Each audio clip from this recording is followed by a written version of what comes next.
պրակտիկա նմանատիպ դեպքերում հանրային իրազեկման, այսինքն մինչև հիմա կան շատ մեծ քանակի խոսքը գնում է տասնյակ հազարավոր մարդկանց մասին, մարդիկ, որոնք տեղյակ էլ չեն, որ իրենց անձնական տվյալները հայտնվել են բաց տիրույթում, անձնական տվյալների մեջ նաև մտնում են օրինակ իրենց լուսանկարները անձնագրերով, ինչը օրինակ թույլ կտա իրենց անունից վարկ վերցնել կամ խաղադրույքներ անել եւ այլն, որովհետեւ դա փաստացի թույլ է տալիս նույնականացնել անձը եւ այդ ոչ մի գործիքակազմ չկա, որպեսզի այդ մարդկանց իրազեկեն։ Ես նույնիսկ չգիտեմ ինչ հետևանքներ է դա ունեցել։ Դժվար է հասկանալ, դա հաջորդ խնդիրն է, որ մենք ընդհանրապես նման երևույթների վիճակագրություն չունենք, դեռ չենք էլ կարող գնահատել դինամիկան,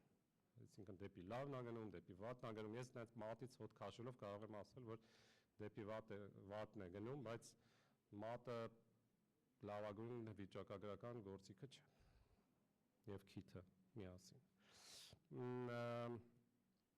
Անձնական տվյալների հետ կապված մենք ունեցել ենք մեկ այլ ստեղծումը, որը ինչպես հիշում եք ապրիլին ստեղծվեց, որը վերահսկվում էր ՀԱԾ-ի կողմից, հավաքագրվում էին բոլոր տեղաշարժի տվյալները 3 բջջային օպերատորից, պլյուս հեռախոսազանգի մետատվյալները, մետատվյալը դա զանգի ժամն է, տևողությունը եւ ում է հետ միջև է եղել զանգերը, սա շատ զգայուն տվյալներ են, խիստ զգայուն, հատկապես եթե խոսքը գնում է, որ դա բոլորին վերաբերող տվյալներ են, այսինքն Հայաստանի բոլոր քաղաքացիներին վերաբերող նման տվյալների մեքենայական մշակումը թույլ է տալիս ահռելի քանակի լրացուցիչ բացահայտումներ անել մարդկանց կյանքի վերաբերյալ սիրածներից սկսած մինչև օրինակ լրագրողների գաղտնի աղբյուրների բացահայտում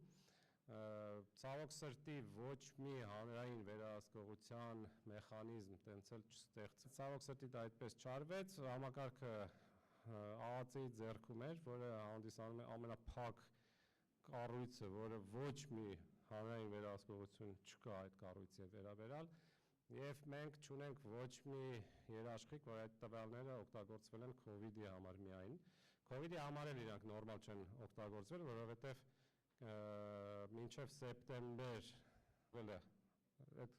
այդ ընթացքում օրական 3-4 անգամ ավելի շատ մարդ էր վարակվում։ Համակարգը հետագայում անջատվել է, մեզ տենց են ասում, տվյալները ոչնչացվել են, դա նույնպես մեզ տենց են ասում, բայց չկա ոչ մի երաշխիք, որ օրինակ դա չի դուպլիկացվել, որովհետև համակարգը ինքնին իր մեջ չէր պարունակում ոչ մի ամենավատ մասը այն է, որ չկա ոչ մի հանրային արձագանք այս ամենի հետ կապված, եւ պետական կառույցները գործում են այնպես, ոնց իրենց հարմար է, պարզ է, որ հատուկ ծառայությունները գործում են հատուկ ձևով, դա իրենց գործառույթն է, բայց եթե չկա հակակշիռ հանրային կողմից, պարզ է, որ ուր կարող է այս ամեն ինչը շարժվել։ Եվ տենց էլ լինելու է, որովհետեւ ԱԱԾ-ն պարտավոր չի աշխատել դեմոկրատական մեթոդներով, հակառակը իրենց գործառույթները հակադեմոկրատական եւ տենց էլ պետք է լինի, բայց պետք է այն կողմը լինի, հակառակ կողմը մենք չունենք փաստացի, հակառակ կողմը դարությունը որ արել է կառավարությունը, դա նույնիսկ մամուլում չի էլ հայտնվել։ Մեկ թե երկու լրատվամիջոց արտատպել են զուտ այդ հայտարարությունը, դա այսինքն ոչ ոքի ոչ էլ հետաքրքրել է դա, սա ամենատխուր մասն է։ Մյուսը դա խնդիրներից մեծ քանակի տարօրինակ օրենսդրական նախաձեռնություններն են, ֆեյքերին վարելու պատասխանատվություն, տոյեսիմ զազրախոսության կրիմինալիզացիա եւ այլն, ցավոք սրտի այնպես է ստացվում, որ եթե ինչ-որ մեկի ոտքին կանգնում են պաշտոնյայի կամ պատգամավորի, ինքը հաջորդ օրը օրենսդրական արգելելով հղում անել կամայական անանուն աղբյուրի վրա, որը աբսուրդային օրենսդրական նախաձեռնություններ են ու ցավալին այն է, որ իրանք ինչ-որ ռազմավարական խնդիր չեն լուծում, այսինքն ակնհայտ տեսնեց, որ կոնկրետ մի տելեգրամյան ալիքի պատճառով ստեղծվում է օրենք, էլի անհետևանք, հա, այսինքն շատ դեպքերում մենք չունենք հանրային արձագանք, օրինակ կրիմինալիզացվեց բանը, անուն ասեք, ոնց է, վիրավորանքը, դեպք է, որովհետև օրինակ ինձ էլ են հազար անգամ հայհոյել, ես ինչու իմ հայհոյանքների հետ կապված քրեական գործ չկա, բայց շատ կոնկրետ մենակ վարչապետի վերով է, հասկանալի չէ, որ տվյալ օրենքը ընդունված է կոնկրետ խնդիրներ լուծելու համար, այս փաստացի լուրջ պրոբլեմ է, դա կիբերհարձակումները ՀՀ քաղաքացիների դեմ, որոնք գրանալով սաստկանում են, բայց փաստացի պետությունը և այլ կառույցները, որոնք կարող էին վիճակագրություն, ես կրկին մատիցս հոտ եմ քաշում, այս անգամ մյուս մատից, որ անդադ նույն մատից հոտ չքաշեմ, բայց մեկ է պարզ է, որ մենք ունենք լուրջ խնդիր, օրենսդրությունը չի համապատասխանում իրավիճակին, չկան անձնակազմ, որը այդ ամեն ինչը կարող է իրականացնել, որովհետև հաշվի չի առնվում այն հանգամանքը, որ իրավիճակը փոխվել է, հա, ես համոզված չեմ, օրինակ այսօր, եթե վերցնենք գումարի կորուստը հանցագործությունների հետ կապված, մենք օֆլայնում ավելի շատ կորուստ ունենք գումարի, թե օնլայն agrելի ավելի փոքր են, չունեն մարդկային ռեսուրսների հնարավորություն տեխնիկական այդ հարցերը լուծելու, որովհետև մենք չենք հասցնում իրավիճակի հետևից։ Նույնը դա կիբեր անվտանգության ինչ-որ կառույցի բացակայությունն է, որը 12 թվականից ես լսում եմ, որ հեսա լինելու է, կտրուկ ինչով աչքովս չտեսնեմ, բայց նույնիսկ եթե այդ կառույցը ստեղծվել, մեզ դեռ մի 2 տարի պետք կլինի, որ ինքը հայերեն ասած խոդի ընկնի, նենց որ սենց թե նենց հարցը չի լուծվելու։ Դա նշանակում է կրկին, որ պետությունը տապալում է իր քաղաքացիների պաշտպանության գործ։ Այս հարցը, ինչպես ասեցի, մոտակա ժամանակ լուծում չի ստանա, նույնիսկ եթե թղթի վրա այդ լուծումները լինեն, որովհետև դա արագ լուծվող հարց չի ու ցավոք սրտի մենք ահավոր հետ ենք ընկել, այսինքն Վրաստանում ու Ադրբեջանում այս կենտրոնները ստեղծվել են տարիներ ու տարիներ առաջ։ Կան խնդիրներ, որոնք դեռ այսպես շատ քիչ արձանագրված են, ուսումնասիրված, բայց կուզենայի ասել, որ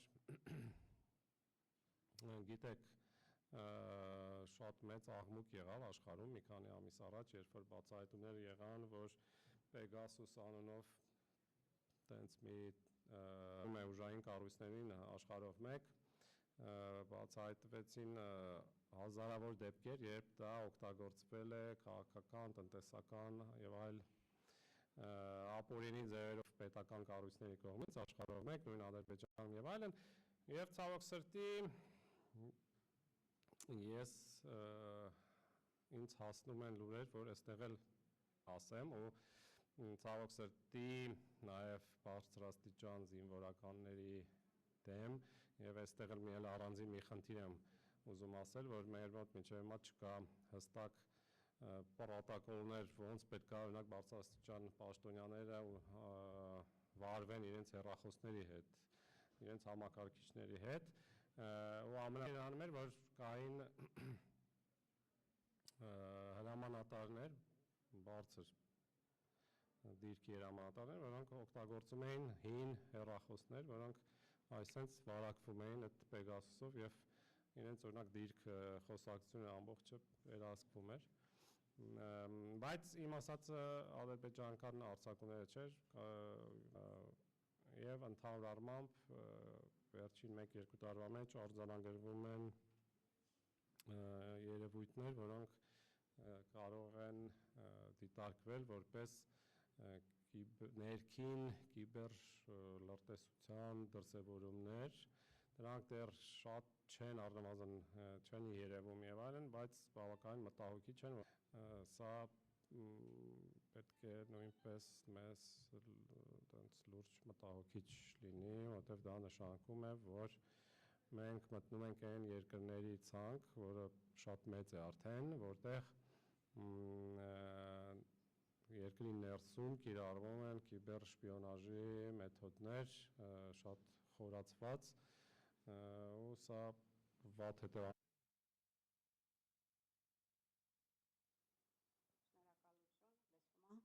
Գաձայնը, հա, շնորհակալություն։ Սամվել, իսկապես շատ արդիական հարցեր են, խնդիրներ, ճիշտ ասած ես իմ մոտ նշումներ եմ արել, լիքը հարցադրումներ ունեմ, բայց ուզում եմ հարցնել մեր դահլիճին եւ մյուս մասնակիցներին, եթե հարցեր կան, խնդրեմ փոխանցեմ, ես էլ իմ հարցերը կներկայացնեմ, խնդրեմ։ Բարև ձեզ։ Սամվել ջան, մի հարց ունեմ, այս պատերազմի ժամանակ դու ուզում ես ասես, որ իրար մեջ կապնվում են այդ մեր օպերատորների կապով, Beeline, Vivacell, ներքին կապ չունեն։ զինվորականների մասին, Այո։ Ինչ որ ուղղություններով մեր ռադիոկապը ռազմական չի աշխատել եւ մարդիկ Ղարաբաղ Տելեկոմի եղել է տվյալների արտահոսք տխուր բաներ շատ են եղել, բայց ամենաողբերգականն է, որ դա ես չեմ տեսնում, որ ինչ որ ձևով մեզ համար Չոս եմ ասեմ 41 թվին կապուշկաններով կասում են, ինչ որ մի ձևի չի կարելի պատերազմի ժամանակ փոքր Ղարաբաղում, դե հասկանում եմ, որ քեզ չի ուղղված Իմ իմացածով եղել են ջոկատներ, որտեղ օրինակ տրամադրվել է ռադիոկապ, բայց հրամանատարական կազմը պատրաստ չի եղել օգտագործել այդ գործիքները, որտեղ երբեք չեն օգտագործել մինչ այդ ինչ որ ուղղություններ կապից օգտվել, չօգտվել եւ այլն, ինձ թվում է նայած բանը, որ բոլորդ էլ լսել եք ստեղից ընդեղից։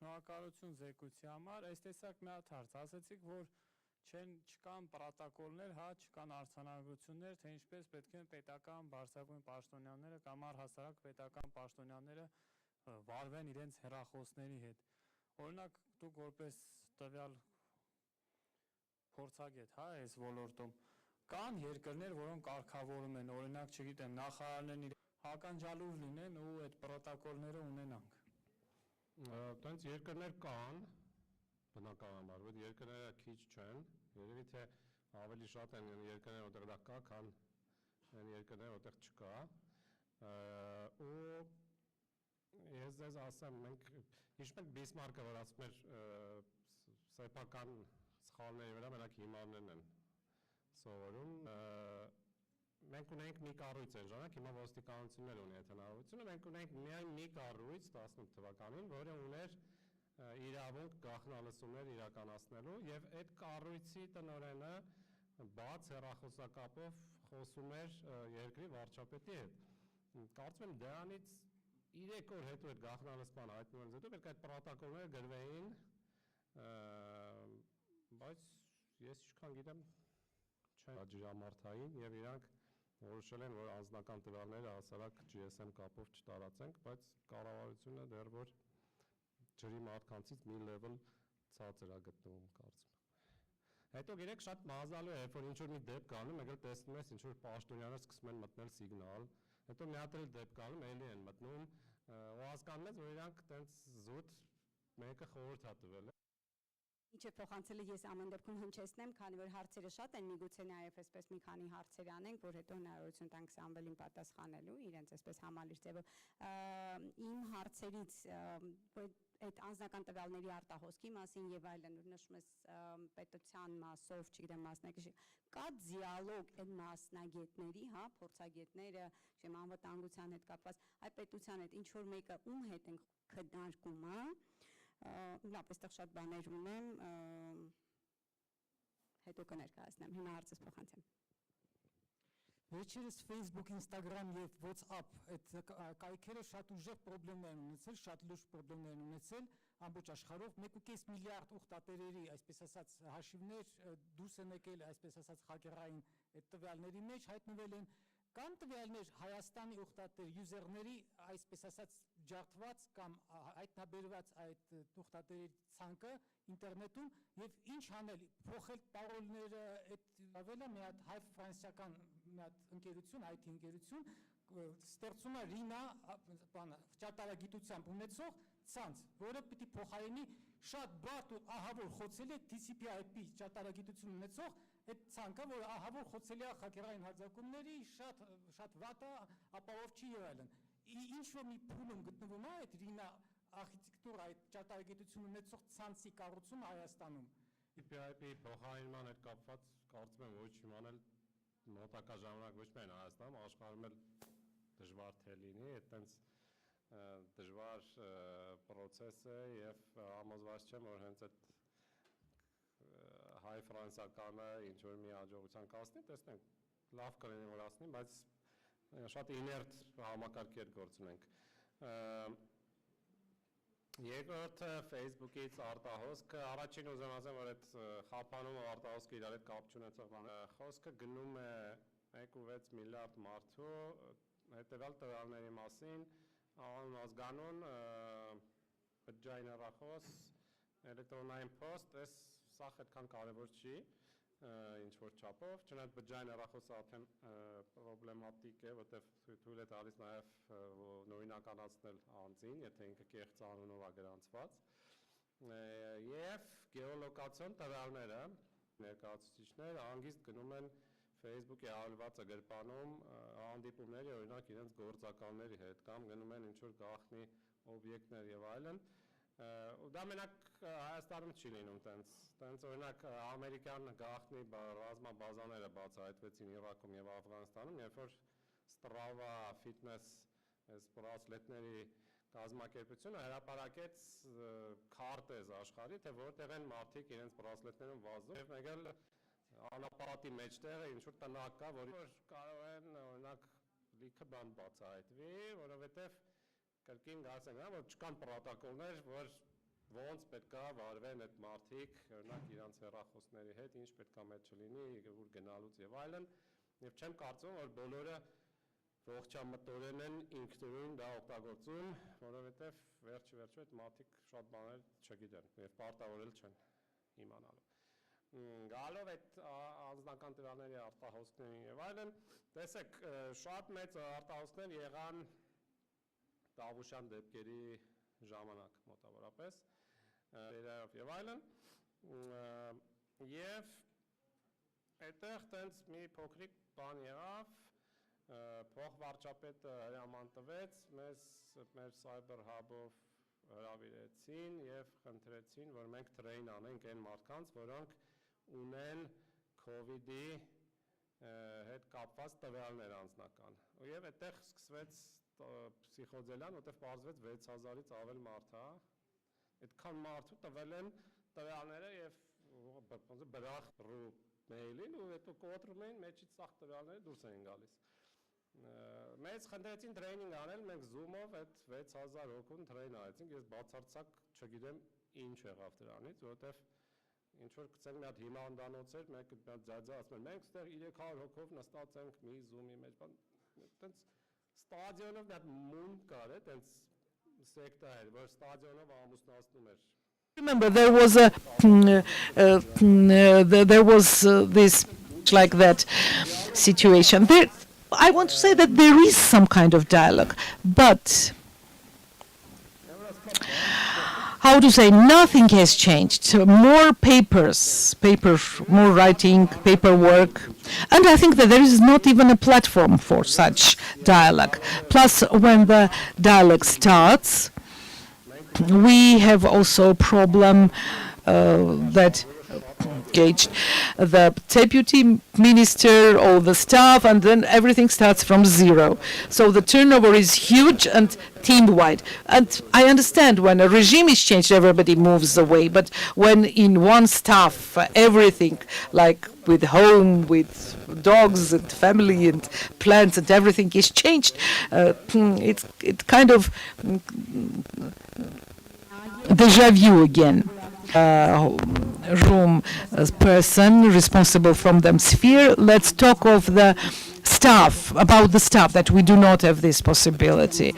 Maybe technically or human resources. We shall ask the question separately, but I want to ask David, what does the OVASP do as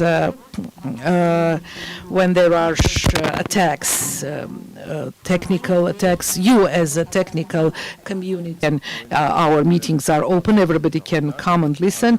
I can bring examples that in the course of the war there have been attacks on the state and individuals.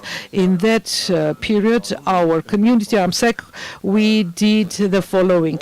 We would visit the so-called victim and of the attack and suggest our assistance, explaining what has happened, what should be done in order to avoid repetition in future.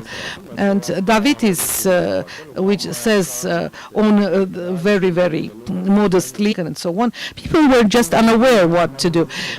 Can you bring an example, concrete? No, I can't bring a concrete example. Yeah, understandable. As we talked about cyber attacks and in connection with the staff, I want to bring a concrete example in order to close them. We were doing testing so as not to let it to the level of the hacked situation. But unfortunately, from time to time, they would not allow us to assist them, even free of charge. We have an example when there was a sport site, IGT, which was hacked, and they said we have we have overcome, we have closed the problem. What should we do? Should we believe or not? They say we have dealt with the problem. What should we do? Should we ask them to receive our expert to check? Well, the case is not like that. It needs an expert. You have to believe, because the side could be that the problem has been overcome.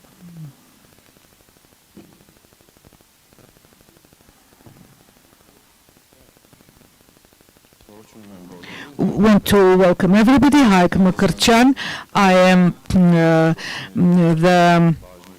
head of the Department of Police of Action Against Cyber Crimes. Samvel Martirosyan made very good observations about certain incidents, because year after year these types of crimes are entering into the virtual domain, and there are year it is growing and growing, and in many cases exactly because of the lack of the staffs, many crimes are neglected. Not neglected, maybe out of our view side. Maybe even we can notice them, but because of the physical lack of possibility and resources, we might not be able to pay attention.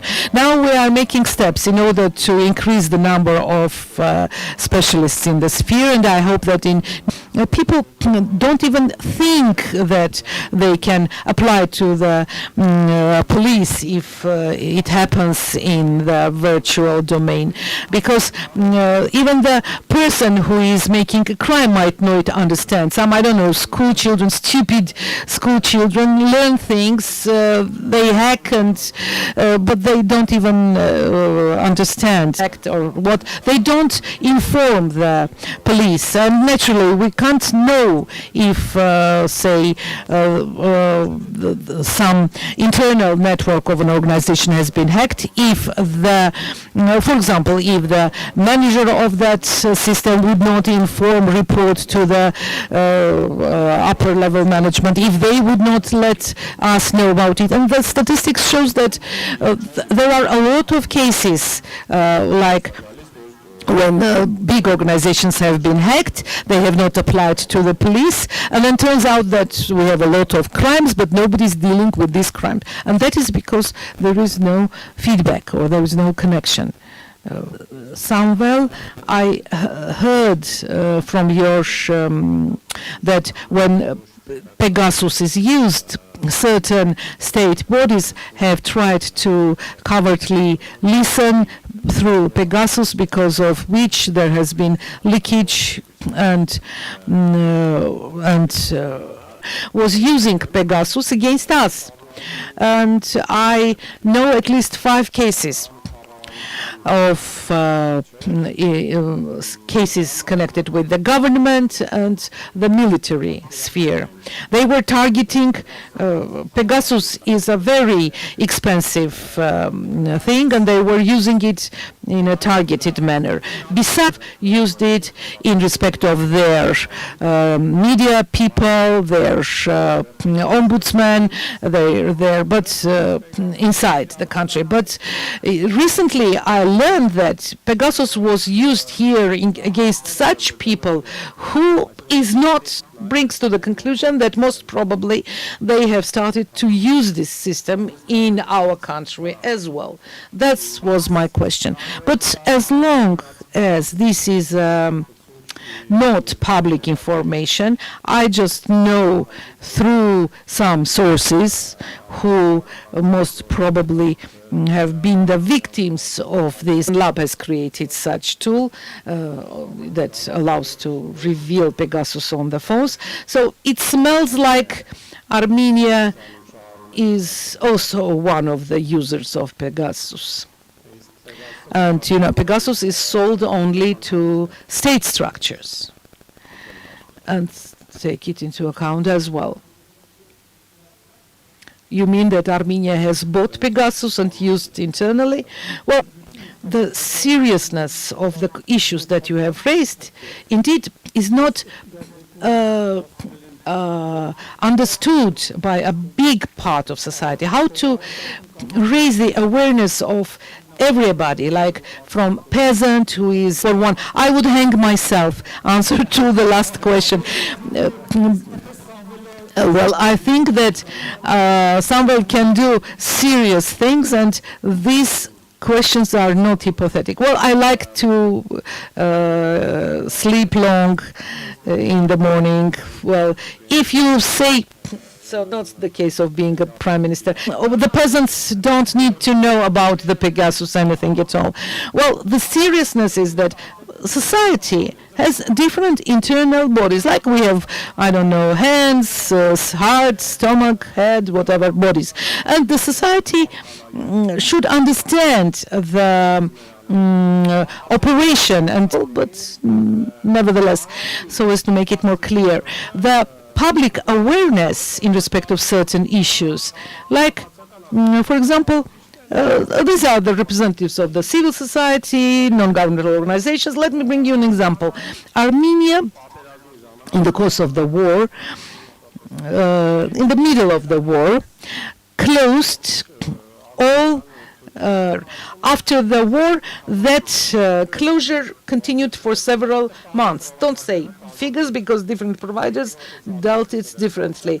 One started to open in February, the others kept closed till March and April. But this you will not find information or publication about this anywhere. No organization for us. Why? This might seem logical, like, yeah, that was needed, that was necessary. But our society has accepted things so easily that even no question was asked about it, openly. Although, let me tell you that the disclosures, the Facebook was closed in July 16 in connection with the Daredevils of Sassoon incident. It's not like that we live in internet when the half of the internet is closed, more tolerant, but that's a problem. I understand that this is a problem to speak about it a lot. That's also a problem because these are the matters of security of the country, but that's clear in the course of the war. Like, for example, disclosures in the course of the February-March 2020 are out of logic. If that was logical that we should close Azerbaijan for some time, then why not till now? If there has been logic in it, there should be. That was closed. But just you spoke of the legal initiatives, to what extent we are aware. There is, I think, this e-draft system where initiatives, so as it would be a true democratic discussion, and those initiatives which are not in the benefit or in the interest of the society won't be adopted. E-draft, in my opinion, is a very bad initiative. Why? Because whenever a legislative draft enters there, you ask, why haven't you discussed? And they say, well, how come we haven't discussed it? It's there in e-draft.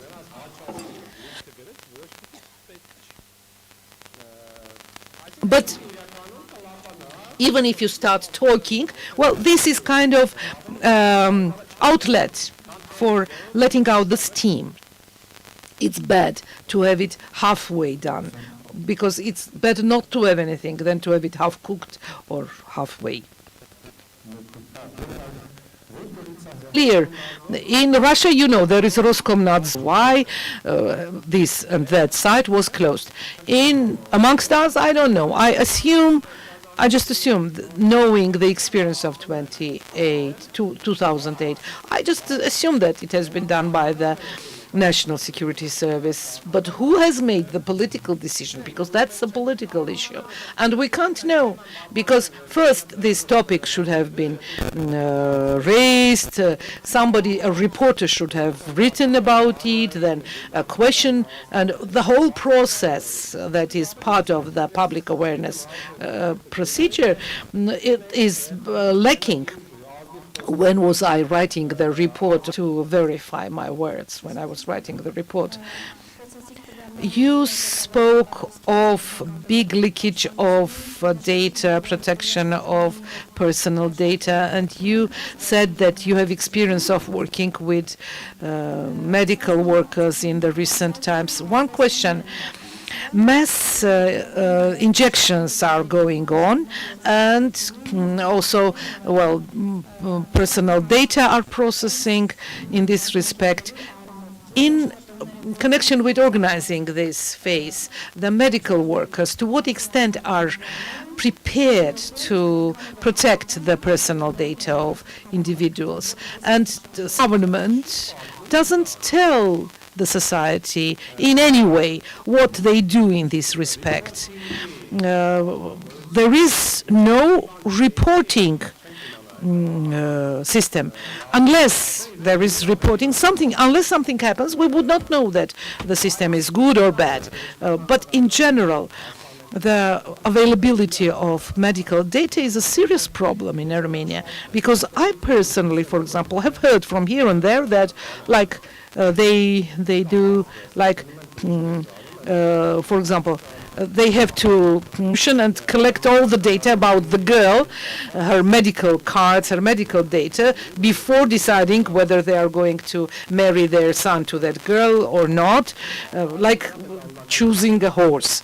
Well, right and left, the private data are used. Whoever has a car with insurance, they know that 47 girls with sad voices call you when the time of your insurance payment day comes. Well, in case of medical, I'm sure that left and right there are leakages on personal level of information, and there is neither mechanism of supervising, there is no legislation ready to solve these issues. Things here are more serious problem. Thank you. Let me remind you that at our last session we are going to have a topic on electronic healthcare, and I think our keynote speakers and those who are asking questions can raise this question of personal data, individual data. How do you see the solution of that problem in Armenia? Should it be done on the state level? Should there be a state body, or you think it can be done by some private organization? What's the best international practice? You know, we have a body which is the Agency of Protection of Personal Data. And that cyber police, it should have a bigger staff, because a couple of people are unable to solve this problem. Besides, they should be technically more satiated. There should be also technical specialists, not only legal specialists. And the next issue is that the legislation should be changed, meaning the punitive measures, the sanctions must be much, much more serious. So let me tell you, since that law has been adopted, there has been no case of any sanction, because pay at least 10 times more than the fine is for hiring a specialist. So they would prefer to pay the fee. Besides, from the good international practice is that there should be obligation up to the level of very serious punitive measures for the publication of the information. There is no publication. One case has been, the passwords were left. They immediately reset the passwords, but they also disseminated information that there has been leakage from our Arminco made it. And that has been one case. Well, I think trillions of out leaks happen here, out something about it. Elections AM is just an official leakage. And the most funny thing is that in the course of the war, they switched it off and then switch it on again. It was spoken mainly about cyber security, data protection, leakage, etc. In my opinion, I want to ask an important question. You spoke of internet freedom. You said that we are in the list. Not yet, but we are close. Also, the availability of internet to people with disabilities, and whether our country provides this availability. The criteria are many, very many, including what you are indicating, the coverage of the country, the paper. All settlements have at least access to one operator. And that is also the price. Internet can be available everywhere, but as compared to the salaries and wages, it could be unaffordable. Then that's the neutral. The SIM card could be bought only by passport. That is to say, you are always identified. That is so expression of not free, lack of freedom. So criteria are many, and of freedom you can. Seems to me that the format was quite successful because there have been active questions. Thank you again, our experts, Samuel Martirosyan and David Karapetyan. Thank you very much. Now, most probably, we shall start the next phase of our program. The next part is devoted to domain names. The 5 years of .hi Armenian domains, and we have stipulated a number of things, and at the end of the day we shall give you more who will introduce to your attention the Armenian letter domain names. I want first to invite Anna Karachanyan, administrator of AMNIC. AMNIC is the Armenian Information Network Center, and Anna will talk of the developments of, look at the screen.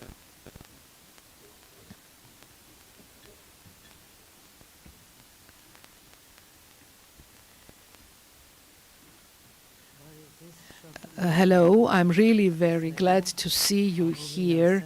I will at the roots of the foundation of the IT sphere of Armenia, and moreover, he sent the first electronic letter from Armenia in January 1989. That letter was addressed to an American organization which was called Help Armenia. As you understand, it was connected with the earthquake of Spitak, that letter. That was my father, Levon Pestmaljan, who unfortunately passed away on September 18 this year. I just wanted to respect for me. Thank you. Now let's talk about high domains. Let me say a couple of words from the beginning. That in 2016, when we decided to open the IDN domain in Armenian letters, frankly, we didn't anticipate. Don't worry, but it turned out that now I'm going to show you and tell you.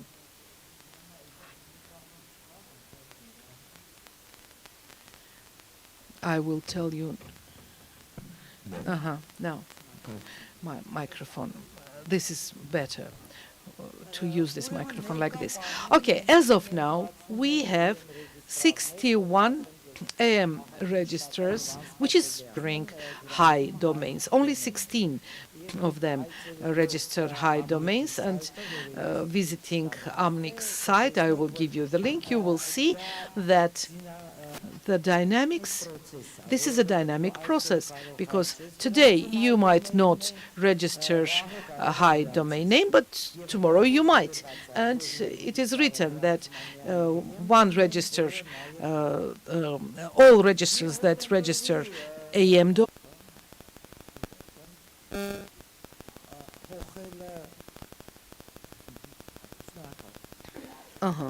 And I want to tell you that I want you to give some statistics by years. Naturally, in the beginning it was many per year, 335 in 2016, because the could manage the names of which were coinciding with the name of the domain. Then came the language phase, which was, even if the name of your organization was have applied for the same domain. And finally, we came to the open phase, registration phase, and from May to December, we had 335 domains. And then you see the number has decreased. And let me tell you why in 2019 so many Armenian domains were registered. Simply, in the beginning, the registration of the high domain had the same prices. It would decrease the price, and naturally the number of registrations increased, and one of our registrars even went forward, even advanced, and had a huge list of actions, which included that if you are taking AM domain, then high for 1 year was free of charge. And that indeed was a good incentive. And it started to encourage very much, and little by little started to grow the number of, and see how many domains are registered. This is graphically expressed, the history of registrations. As you see, there are also registers from other countries. In the beginning, not that much, and starting from 2019, even people from other countries started to register high domain. This is, and now, let me tell about the government. As soon as we opened the registration, the first was registered the president high, Nahaga high, because, and that's like that in other countries also, like reasons again. And of course, here there is in Armenia. Yeah, so if their government is Armenian, ministries are Armenian, they should have Armenian equivalent domains. And usually they would redirect, they would take in their sites the Armenian domains and direct to it, direct to the Latin letter domain, and now we have state organizations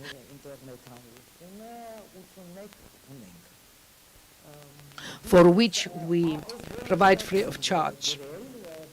And this, I have listed here the spheres: business, IT, education, banks, update the statistics. But one thing is new, like from registered from Armenia are 992, registered from Yerevan are 548, surprisingly, and really 444 domains from regions of Armenia were registered. That's big domains were registered. You might think that only Armenians are taking Armenian letter domains because of some patriotic reasons, but nevertheless Armenians, but maybe their grandmother, mother or father, grands are Armenians, but whatever. Lucy, like say several months, 5 domains have were added. That just change the slide. Was bigger than of the organizations. I don't know why. We should think about it. And we should understand why people register the Armenian letter domains. Here we also have number has grown, and from 64 it has become really. There is also some marketing reasoning, because, for example, you know, billboard, when you drive and you see on the billboard Armenian letters, URL is written, then you easily reintroduce it, because the Mashtot's name in the internet is written differently. The letters, like, compare with the RF, the Russian IDN, because the Russian language content is really huge in the amount in Russia. And secondly, there is one more obstacle in Armenia, that those who have English, those who know English language, there are too many, and 11 IDN domains they have, surprisingly, in India, and it doesn't work normally, not only with us, in the whole world. The electronic mails, the electronic addresses are not working normally. We are working in that direction. Grigori will speak about the universal accept. All the state services require as identifier electronic mails in their language. And I haven't written here that which register how many Armenian letters one, because it is Amnik. We have not counted Amnik in for the rewards, but look here. This is that registrar who has made efforts, has made marketing steps. And the second one is our biggest registrar.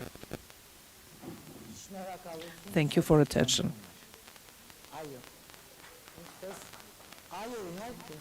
There is one question. Yes, you can ask it. Hearing about your domains, are they registrations of domains from Artsakh Republic? And if there are, how many has been registered from Artsakh? What if I tell you a little bit later? Because there are, but the figure, it didn't occur to me to take that statistics, but I shall give you the information a little bit later. But wait a second, we have your passports and everything are Armenian. The country is written AM, and how many? From Stepanakert, I think, mainly. I will tell you the correct information a little bit later, if you don't mind.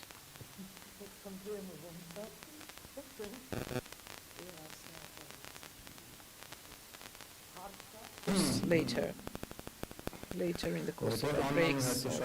Well, Anna indeed answered very briefly. I don't know whether I will be able to answer more quickly, but we have very little time, unfortunately. Well, everybody has heard that there is high domain, there is RF domain, there are Chinese language domains, and it might seem that there is no need, but the international society has announced that all indicated that there should be no discrimination. So this universal acceptance concept came forward. These are the definitions, IDN, that I can organization gives its codes to all countries, in our case, and there are generics which belong to some organizations and are governed by the ICANN norms, and CCTNs are governed. What problem occurs when we use the national domain? You know, the machines use the Latin letter domains. You add XN to, and it comes some list of the email address creates a problem. Name, domain name. Imagine in the text when you are writing, the textual editor immediately highlights that this is the address of the electronic email. But if you use Arabic references, when you are entering somewhere and you are writing a reference, 3W something, it is highlighted and it's in blue color, it is indicated. If it is with ID, for example, the word doesn't understand if this is in the national language. And then take into account that the top-level domains it is closed, and as soon as we see a domain name in a text, it is necessary to connect to the root service to see whether that's domain or not domain. These issues came forward when all of these challenges, ICANN created this universal acceptance steering group, which is developing the following principles. All domain names and electronic addresses are to be all programmers to create universal acceptance ready programs and work together with the strongest, most powerful program developers, Microsoft and others, and ask them, please include with USH,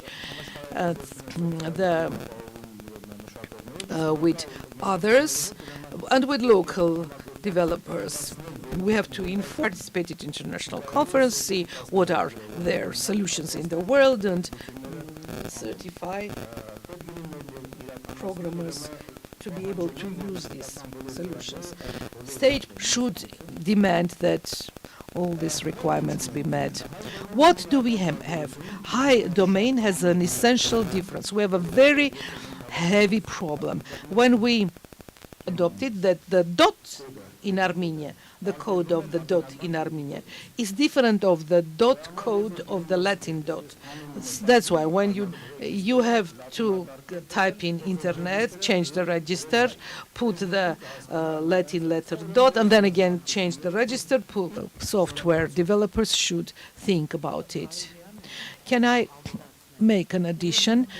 This issue of the dot is more about Microsoft, because on the Macs and iOS, well, that's a problem to be solved, naturally. This is to be solved.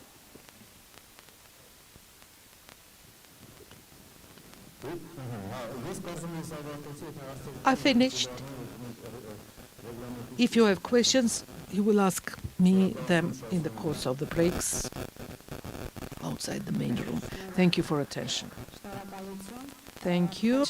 But our other keynote speaker, Anna, spoke of the experience of India, about their success, how many domains they have, IDN domains in their languages. I want to introduce our next speaker, who will join us online and will introduce to your attention the Indian experience. And Grigori spoke of the university data. AJ, we are listening to you. The floor is yours.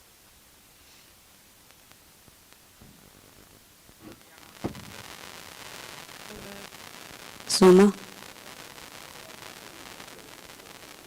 Can you see me? Yes, we hear you and we see you, and now I'm passing the floor to you.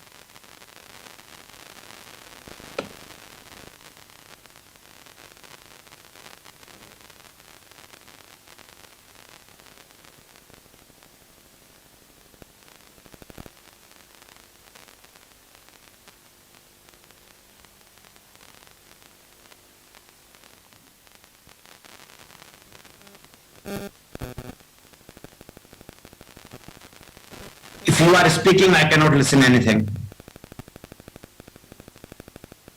Հիմա կարող եք խոսել AJ։ AJ, you can speak now. We hear you. AJ, do you hear us? AJ? Hello? Hello? We hear you and we see you, AJ. You can start your presentation. Yes, I translate. If you have to switch on the English channel.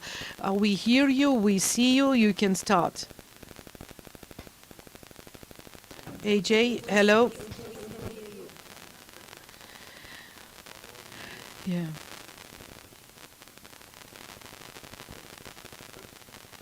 Backtick connection. Hello, testing for AJ.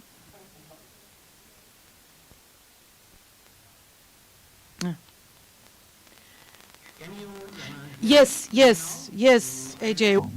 And I hope you are able to see me. Can I have my presentation, please? Or Lilina, if you want, I can share the presentation from my screen also.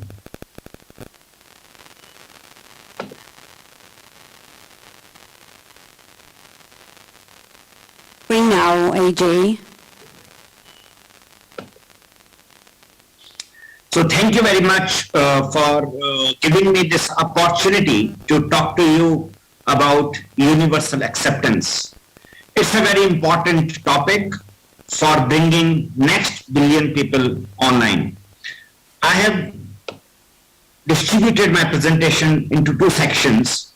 I'm going to set the context about UA, its strategy, and for need for collaboration. Know about universal acceptance, but there may be some people who may be hearing this first time. So allow me to explain and take few minutes about universal acceptance. Internet is driven through domain names and email addresses largely, and there have been on the original domain names which used top level domain names like .com, .net, .org, so on and so forth. So what happened? All the like .com, and they started coding it that way. And that was the problem. Because ICANN started thinking that there could be domain names not only for 3 characters, also for less than 3 characters, and up to 64 characters after the dot. And that's where the software started breaking. Because domain, second is long top level domain names. That was a beginning of the problem.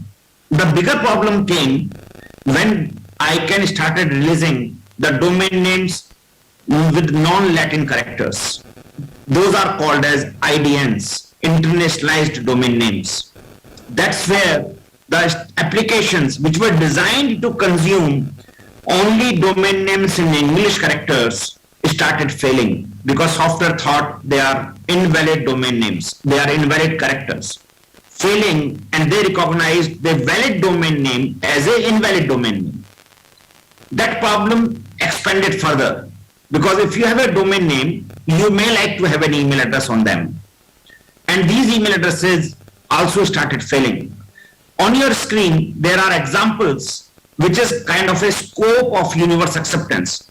So if you have your application or a website or a software which can cater to these kinds, so let us take an example of a website you might have or your company has. And I have an email address. Can I enter my email address into the text box where you are asking for an email ID? That is considered as accept. Can it validate it? Okay. This is the correct email address. That's the second option of validation. Can it lab goes through these 5 pillars test and my application is accepting those email addresses which are exampled as below on your screen, then you are UA ready. Otherwise, you have a problem to be solved. That's the scope of UA, just to give you a context. Why it is important? It is important for everyone. Governments, end user, businesses, registrars, it's an opportunity for everyone. Government can provide more inclusive internet to the citizens. End user can have better domain names, more access, more choice, and not only that, more language oriented. I was listening to your speakers before I started speaking, though I could not understand much because I don't understand Armenian, but I could understand that the terms used IDN, EAI in normal language, you must empower the entire ecosystem in the language of your person's choice, and that includes the domain name and email addresses. That's the importance, and that's the reason we all should talk about universal acceptance. As a UASG group, we have a technique of a strategy to address UA problems. The reported bugs on the website, what to prioritize, because the word is too big and there are lakhs of applications. We cannot address probably every application today and one go. So we have to prioritize which application should be dealt in this year and next year and so on and so forth. Decide which applications are being used more, they have an issue, evaluate its readiness for UA and make the software UA ready. We work with working groups, measurement working group, technology working group, EAI working group, and I will encourage everyone who is listening to me, please visit uasg.tech website and join a working group of your choice and support us, help us, become part of us. We appoint ambassadors in each regions and we have many ambassadors, and we would like that some of you take more active part and become open a local initiative, talk to our communication working group, and also become an ambassador in your region. This is all possible. We have stakeholders. So in front of you, there are stakeholders. This is and registrars, academia, government policymakers, and we have an action plan. So we have a very active mechanism to build our action plan for every year. So UA leadership works with other working groups and the end users through the discussion list, and we form an action plan for the year, which has financial components also into it. And we support. We would be very happy if you are able to support in any of the working group or work with the stakeholders so that UA issues can be addressed in a more effective way. And that's an important slide. And that's what I would like to discuss with all of you at the end of my discussion. Need to get UA where it should. We need to work together even after this event. So one ask I would like to request you in your region to focus on UA activities throughout the year. Every time you have an event, every time you have something related to internet governance, talk about UA as one of the sessions. We will be very happy to empower with the speaker, empower with the content, and if you can do it yourself, we are more than excited. That's one thing. Second is very important for individuals on group. Individuals who are interested to talk about UA in your region, look for an ambassador program on USG.Tech website and apply for it. I would encourage anybody who is excited about IDNs and EAI, for him, that's the program. You can work in your region and an ambassador of UA. And third is last, now we are starting in Thailand very soon. What it takes is a group of people join together, create a program around UA that they will address these stakeholders which I just mentioned before, and they will form a local initiative program and create a proposal for UA. It will come to us, we will evaluate and guide you and form an official local initiative into your region. And collaboration, where we can work together, where we can give you right now what are the things which you can do today. Talk to the government, get the procurement policies changed. Procurement policies must include that the softwares and the hardware which they are buying must be UA ready. And we have a guideline. With the link is there in presentation. The presentation is already shared with Liliana and everybody who is organizing it. And you could share that presentation with the government. That can be done today. And very important, encourage members to go and check your websites, check their softwares, and create awareness about UA readiness. That is where your IDNs and EAI will go into the deep root of the country, deep root of the region, and everybody will start using them because the softwares now start accepting. Imagine you have a domain name and an email address and you can't book a ticket, or you can't do a hotel reservation, or you can't talk to a government. It doesn't make sense. It should be addresses equally throughout the software, throughout its life cycle. Members who are into Armenian Governance Forum and beyond must adopt the UA readiness system. So if you are a company owner or you are working in a company, please start looking at that you are UA ready yourself. I tell you one thing, and it's a little small price, make a significant impact into this region by making their website and software UA ready. That's the collaboration need, and I'm very happy to discuss further.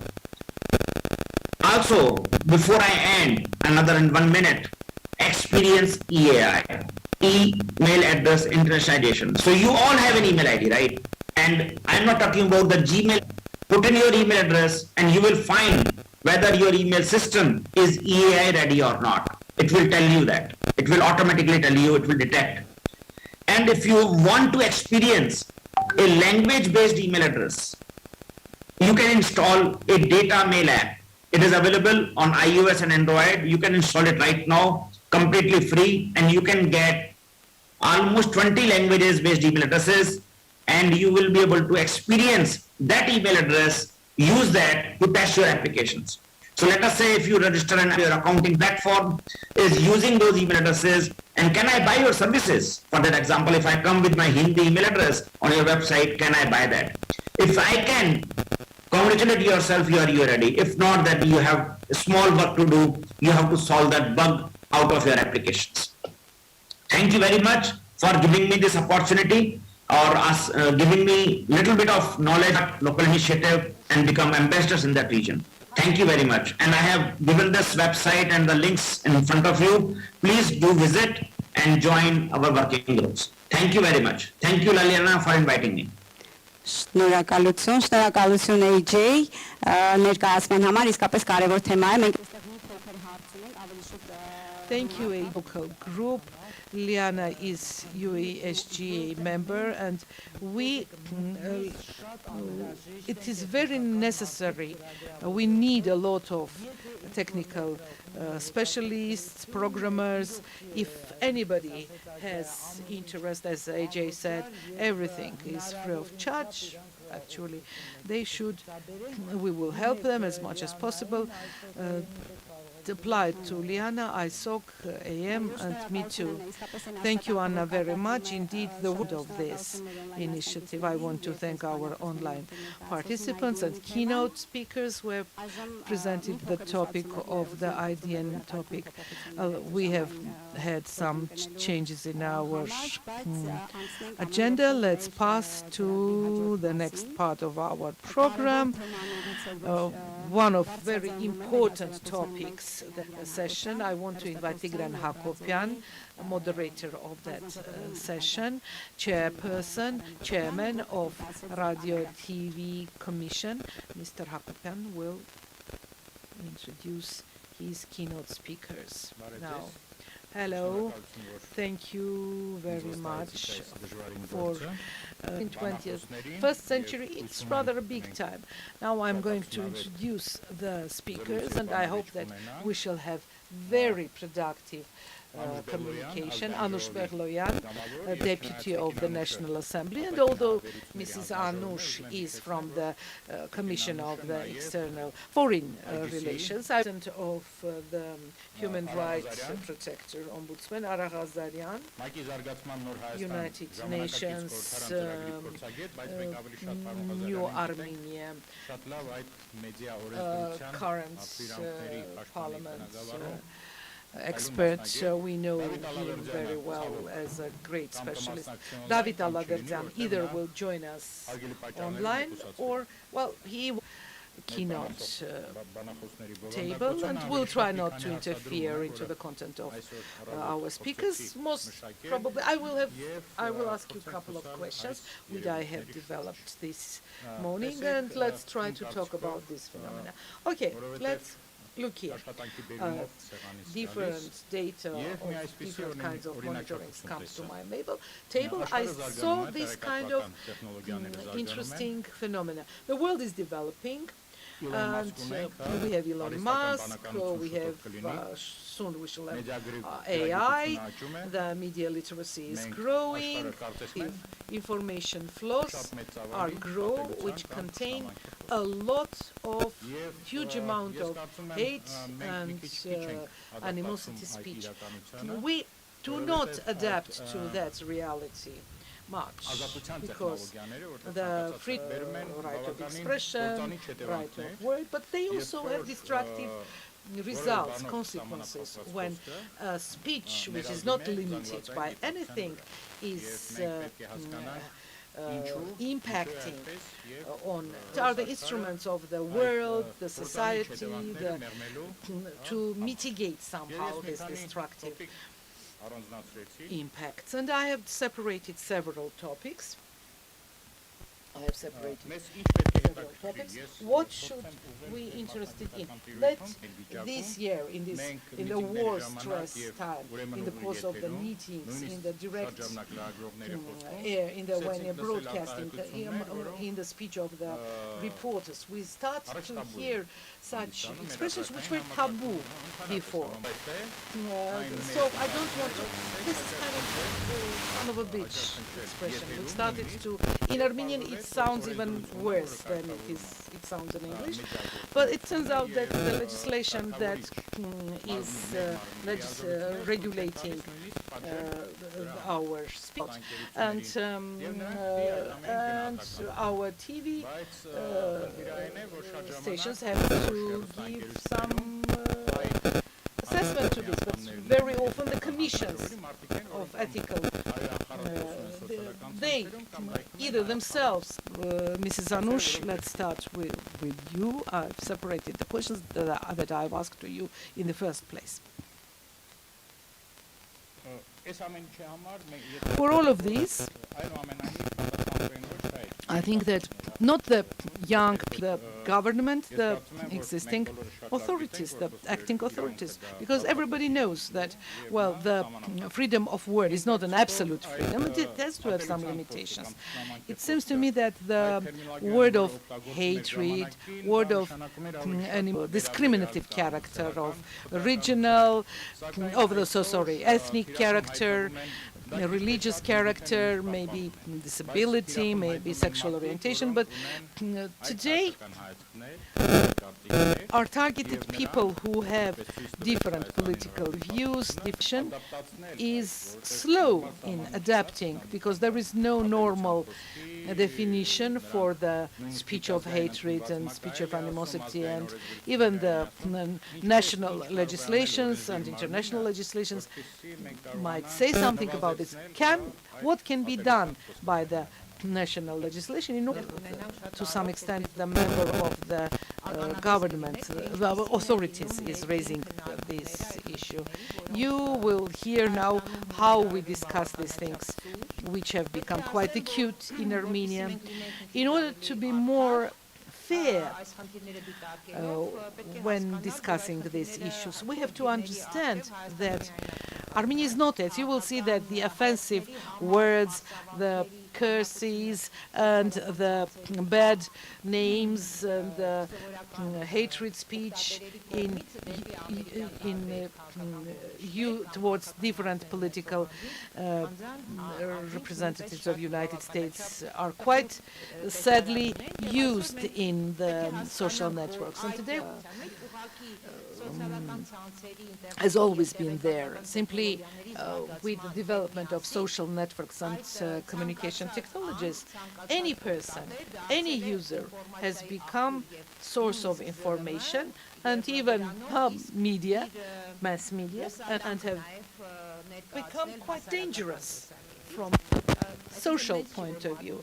It's not that something has changed in the human character and people have become more evil or more hating each other. Simply the information impact is growing so much that it's with which we have grown. And Mr. Hakopian was right to say that we have started to say that the word, freedom of word is not an absolute value, and we have to redefine what is freedom of word, freedom of speech, better say, and where here in the bowl or on the stake of the self-criticism, and not to start to say that this is Armenian phenomena, we are bad, and this is only our problem. Let's first understand that this is not only our problem, it is everywhere in the world. But now let's come back to Armenia and see what's going on in Armenia in the course of the recent several years. Yes, indeed, the era of political discourse. Sorry, the political discourse in our society has become very hot, and people have stopped being afraid of some punishment or work of the reporters, and I assess their work very highly but the media in this competition have been defeated by the social networks. They've started to lose even to some years because people from media have started to move to the social networks, which started to have bad impact on the development of the journalism in Armenia. Now, that's the picture, general picture. Now, in this situation, how we should try to regulate the field, protect the dignity of people without this debate, regardless of the offensive words, regardless of the speech of hatred, and so on. It won't be possible to develop. There would be stagnation, and we should speak out, that's it, somehow. And while preparing to today's council, in which they give on the basis of the best practice, international practice, try to give some guidelines how to solve these issues. And everywhere, summing up, wrapping up all that I have read, everything is the society lame, maybe because of lack of awareness, or maybe because of some cultural stereotypes.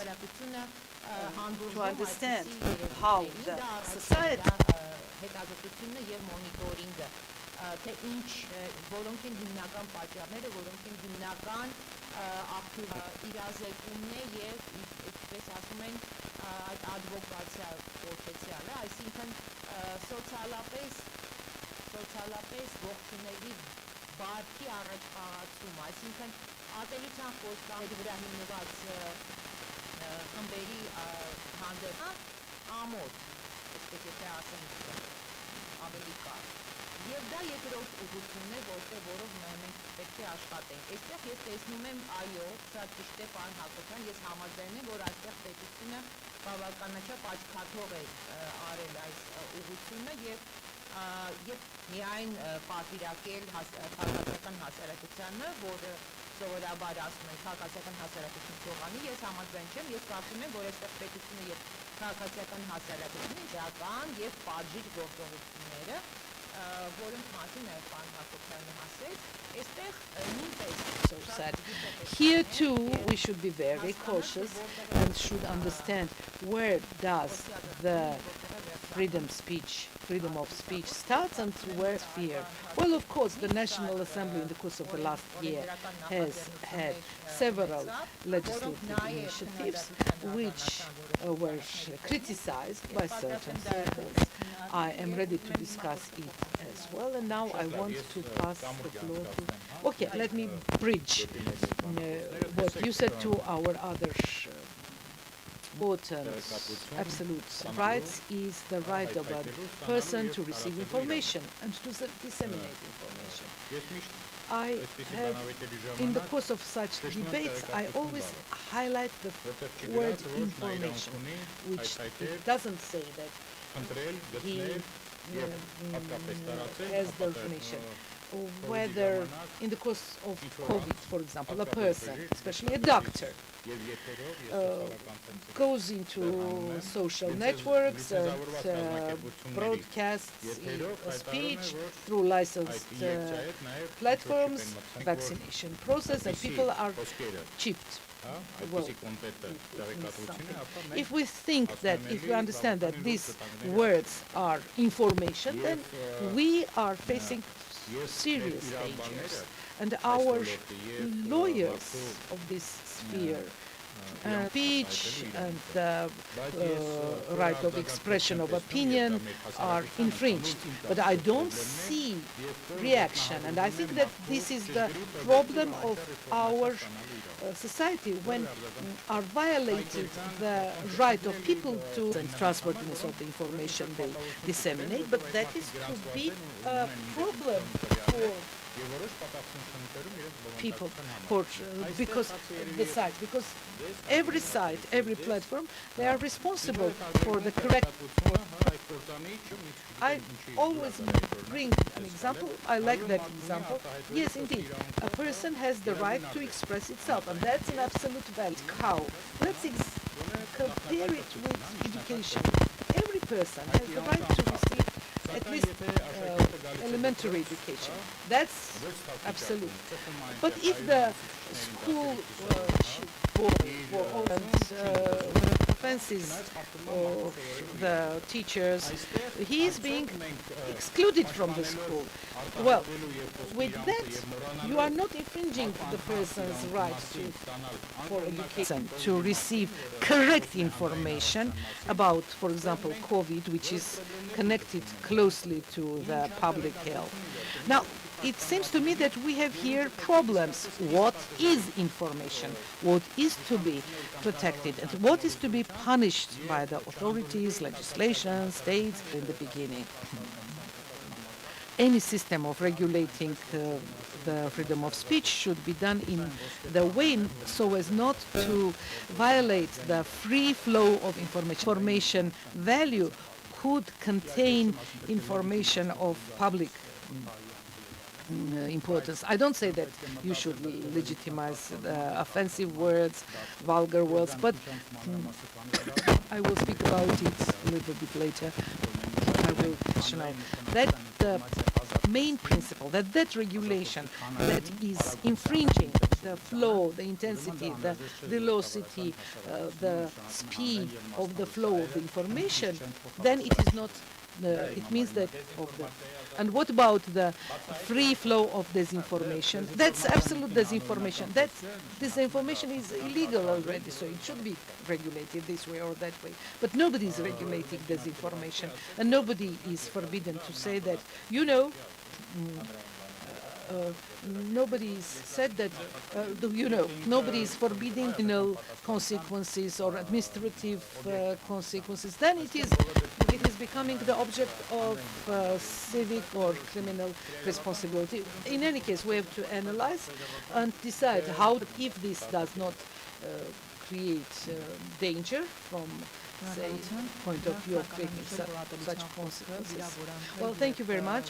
First, I want to say that the speech of hatred, offensive words, and vulgar words, they have no connection with the responsible journalism. And there are decisions of the European Court and human rights protectors that people who are transferring, broadcasting information, they have a responsibility to give this information correctly, clearly, and in our society recently you will see that the speech of hatred sounds, we immediately react with speech of hatred or offensive words, which is not acceptable.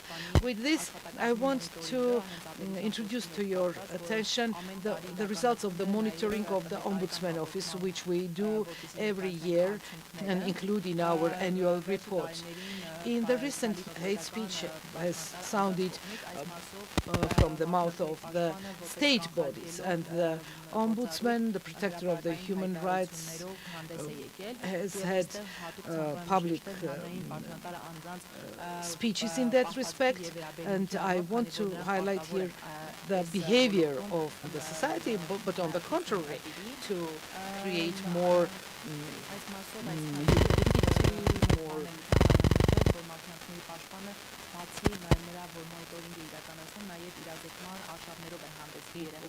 to education to disabled children, for example. We did several projects. We have done several projects for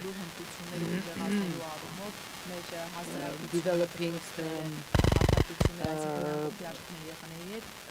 that now we have launched a campaign against speech of hate speech, and it was raising awareness in this respect is very important. Next month we shall be ready to launch. We do, the more the amount of the speech of hatred grows, without giving names of media or political powers. We, in general, Germany, after the Second World War, took the common blame on a woman political activist who was not only a woman but also a disabled person, but no reaction. When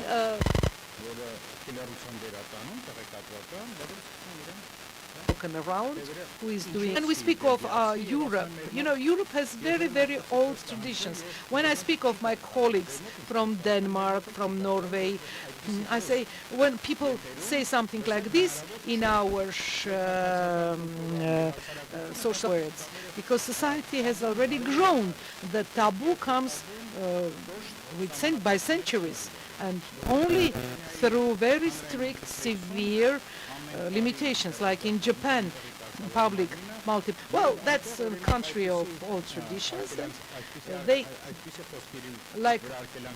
have taboos like like, for example, bastard, stupid. These are the words, or scoundrel in Russian also. I see that as with legal initiatives, as will public initiatives, the society is silent about this, and the Ombudsman should pay attention to it, because education is good, media literacy is good, the inclusive, in that paradox. That's, we speak about the social roots of the animosity, but we forget that the animosity is actually spoil, they contaminate action, and I speak of those uncontrolled words which are impacting on our cognition, on our awareness, creating wrong narratives. If somebody says that I'm bald, I won't be offended. Zarian has very clear suggestions, but before listening to these suggestions, I want to tell you sentences. Look, we can't these buildings, and let's come to agreement. To say that we are unable in the situation of the freedom of the internet, and as a representative of the state, I have to say that in case of the public danger or even if destructive speech of hatred, that's not going to happen. Okay, I'm not speaking of internet. I'm speaking of those broadcasters who have all those components. We are at the forum of the internet governance. I named internet in the beginning. In case of the broadcasters, technically that is much easier to do, and I imagine. But what should we do with internet sites, which are also actually for documents of European Union? It's not clear.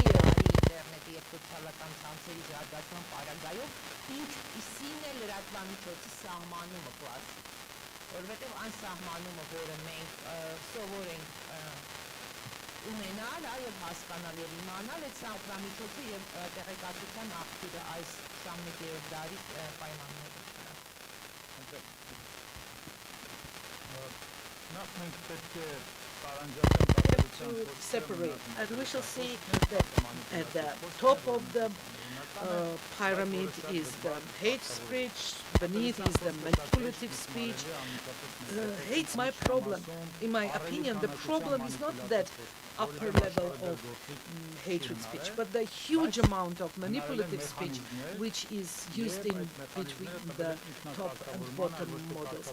Well, these mechanisms that are acting there are self-regulated mechanisms, because the reaction to hatred speech and the reaction to the manipulative speech I see more in self-regulation or through the administrative legal method. We criminal to hear it is punitive like we do not have yet finished the criminal case, and there are a lot of icebergs and a lot of problems there. I see the future, what is being tried in the European Union, acquire possibility of monitoring and the right to break the contract if they detect like for example, this is one way, because and for internet test to make stricter, the tougher the license conditions on the hate speech. But we can here act only to the upper part of the pyramid to react to in the sphere, in the field of ethics. The most successful option of fight, action against speech of hatred is self-regulation. But the world today should have some supervision over the self-regulating bodies, not just to take out some content, not to take out some content but from the political impact point of view. And for example, these problems are connected much with the internet rate, hatred speech from other illegal speeches, make accordingly the instruments more practical, more targeted, more strong, but be very cautious so as not to impact the flow of the social media, and from that point of view the field has become uncontrollable. It is very important to define some function for cleaning up these accounts, false accounts, resources needed for that purpose. And as it is not important who has used the speech of hatred, who has done it. It is very important, Mr. Hazaran was right, that the state bodies should regulate this in the media. And that is a danger for the society from becoming material. A lot of people see video materials that somebody has offended someone in the social network and in the written health. David, editor-in-chief of MediaMax, has joined us, and I have to say that MediaMax, who is invited as media, is much more universal, can afford not to have neither hatred speech nor manipulative speech. Nevertheless, I suppose he has heard what we were speaking about. David, what would you like to add to what we were speaking about as one of the leaders of such an information in the discussion of this very important topic? I hope you hear me and see me normally. Now, in respect of the actual problem, and the hate speech is one of the biggest public problems of our and it is really very difficult where, especially in such societies when there are serious reasons for hate speech. I want to say that different sites, all of them are working online and all of them are moderated naturally in online comment comes forward, we receive information that one more comment has appeared in the site, and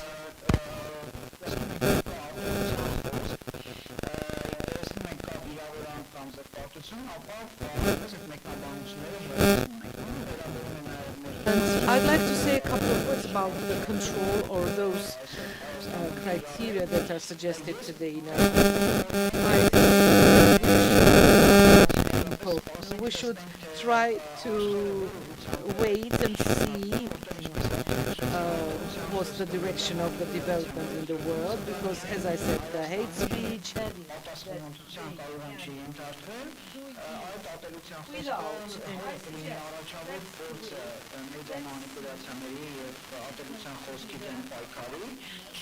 hurry adopting such laws which wide experience in this respect. And let's also remember us not to be defeated. This is my personal opinion. You can share and you cannot share, but that's my opinion. And I anticipate that was said by Mr. Hazagan. I want to say that there is also very advanced French law on action against fake news and manipulation, which indicates also hate speech. We can quite spread opinion that very often these sites or these newspapers are forced to publish such regularity, attracts audience. How is it done in your country? I know you have several platforms. If you add this, the visibility will raise. You know, because the Facebook is built in such a way that if somebody comments something, have their own systems of complaint. If there is a hate speech or offense, then about makes steps. They check and they initiate certain steps to remove hate speech. Social networks have such mechanism. Simply, in Armenia, people don't like ethical criteria, and we can't afford in exactly for that by default we erase all the comments which contain hate advantage. On behalf of the whole audience, we wish you health.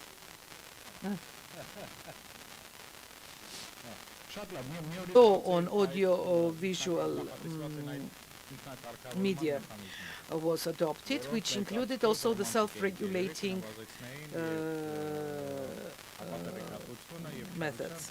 Well, we make vulgar expressions and whatever. Nevertheless, all media outlets and organizations created their own ethical lists, their codes, authorities, National Assembly, judiciary, different political forces, political society, physical society, the whole society with its different components of opposition and power, not a single, maybe the awareness is weak, now maybe they did not know that it is possible, now we are trying to prepare such video materials in order to raise the awareness. Maybe there was no trust, maybe it works in Europe.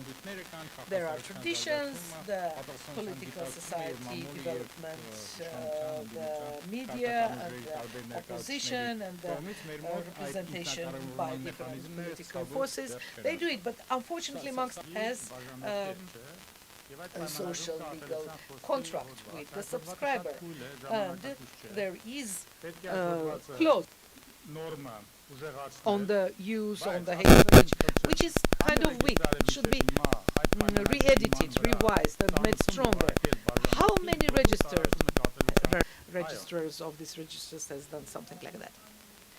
And the lady's word is not available for translation. Whatever. In order for you to be more convinced and develop this policy, develop programs for trainings, develop normative basis, so as you registered would send some notifications and do the word saying, if you would not take it out, then we stop the contract. Coverage seems to be small, but it is not less than the TV, because the media outlets have the same coverage as the TV and internet sphere, which is much more difficult, but it is a licensing licensed institution. So here in 2 years maximum we can reach very Thank you. I am representing the Commission on Public Services, Armen Hunanian. We are doing the regulation of the sphere of telecommunication. We give high importance to the action against do something or not, you should be very cautious. Taking into account, for example, like speech, hate speech, regulation is not part of the regulation of the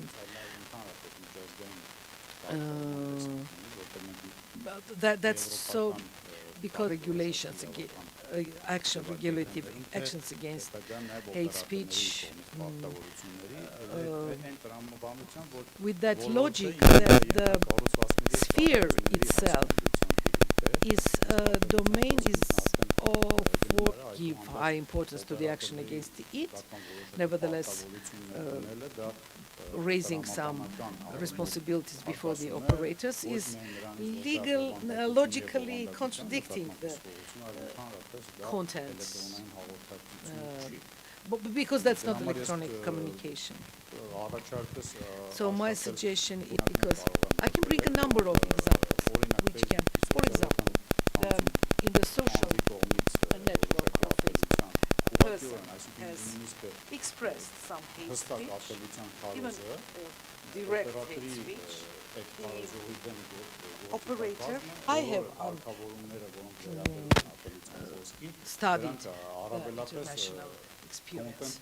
All regulations are against the content providers, and here we deal with the operators, service providers, which is a very thin line, has nothing to do, can't do anything against the hate speech, but is punishable for it somehow.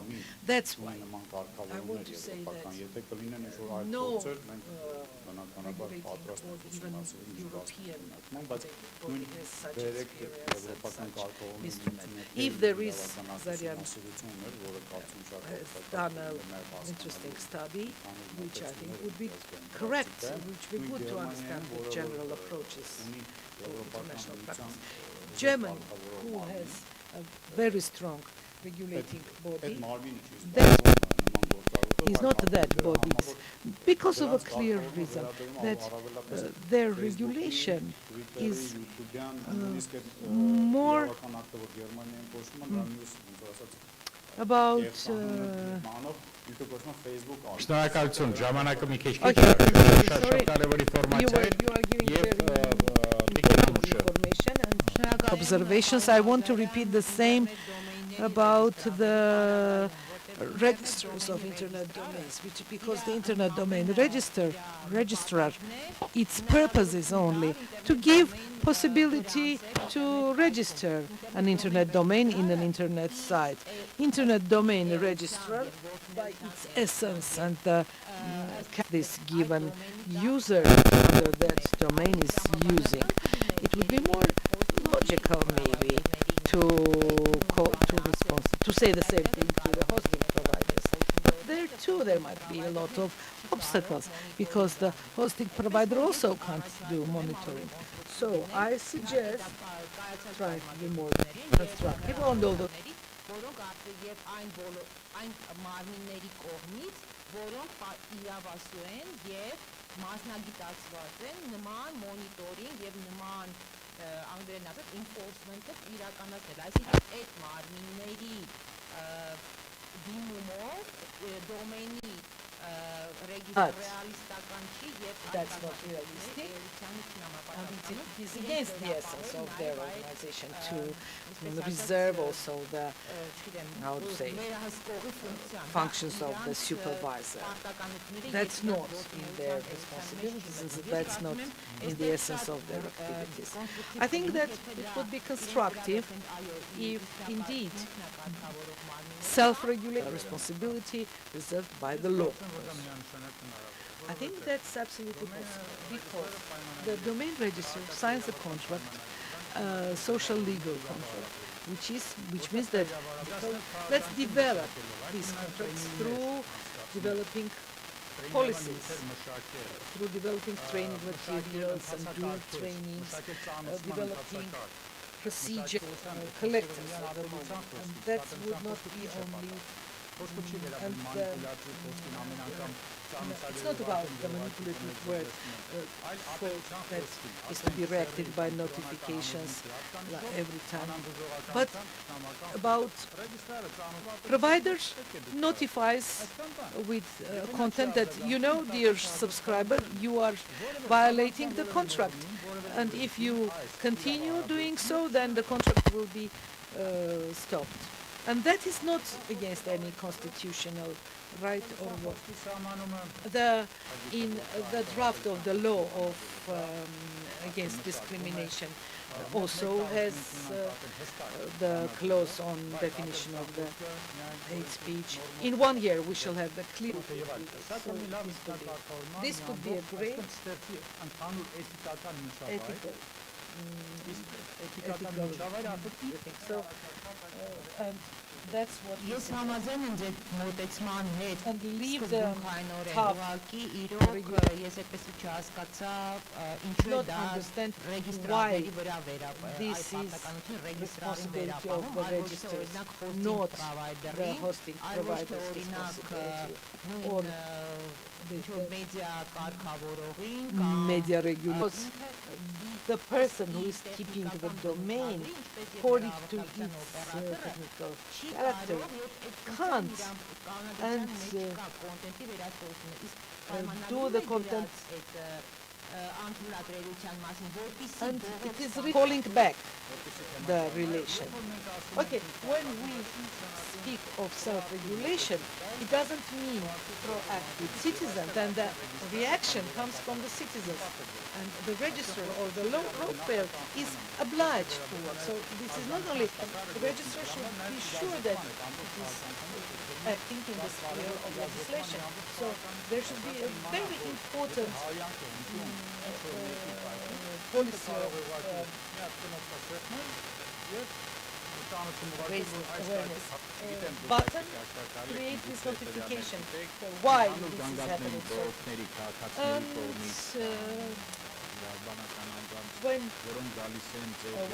complaints come from legal entities, physical entities, complaints against speech of hate speech, or we receive consultation in the form of, we receive calls in the form of consultation. Information is very few in this topic. I can say that to people, and we have spoken about this a lot. That, for example, the human rights does not separate between the civilians and the state officials. With according to, you will see the statistics in our annual book.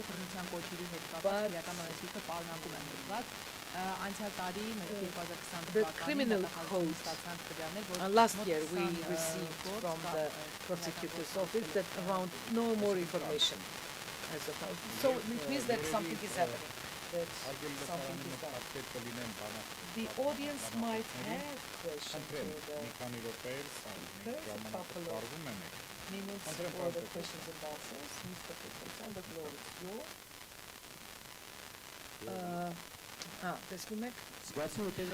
I've seen the following. Everybody speaks of limitations.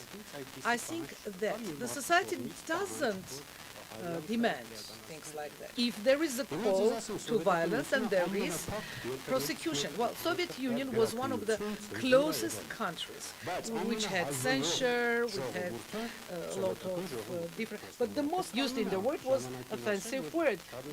That Camus said that evilness is the result of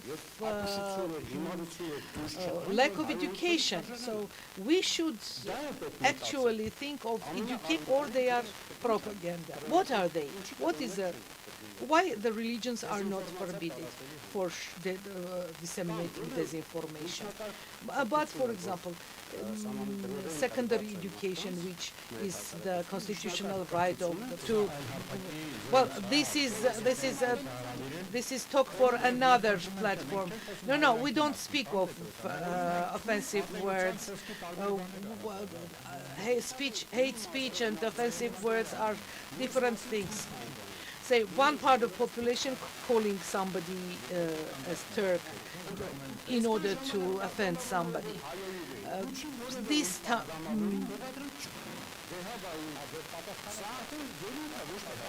Well, my questions are already rhetorical. These are not questions, but this is an expression. Well, when you say that there is no public demand, for example, to limit pornography and violation, it doesn't mean that of the hate speech, and which also is to be limited in different ways, and we spoke about this, and Ms. Anush wants to answer, please. Look here. And in the first place, as I said, that is information, awareness, and education. Another thing is that the hate speech in international practice is called that speech which is directed at a group of people or person who, then it's not the result of it is not causing some regulation, like for example personal slander or personal words, but the hate speech is directed to a certain group which is united by certain attributes, I don't know, health or color of skin. In international practice, that is called hate speech. I just wanted to make it clear. And in respect of initiate corresponding actions of the ethical commission, I watch very few videos through internet, and I think that it keeps me healthy. But said by parliament member apply, speak of this. You talk of the limitation, blockage, registrar, hosting provider, and register Armenian hosting. People will buy hostings from clouds, from other American organizations which are cheaper and easier. When something was forbidden to Armenian operators and organizations, forget that internet has no limit, and to say anything Armenian in internet is absurdity, at least, because it is everywhere. It's universal and internet. Well, it was used to say that internet is absolutely relatable.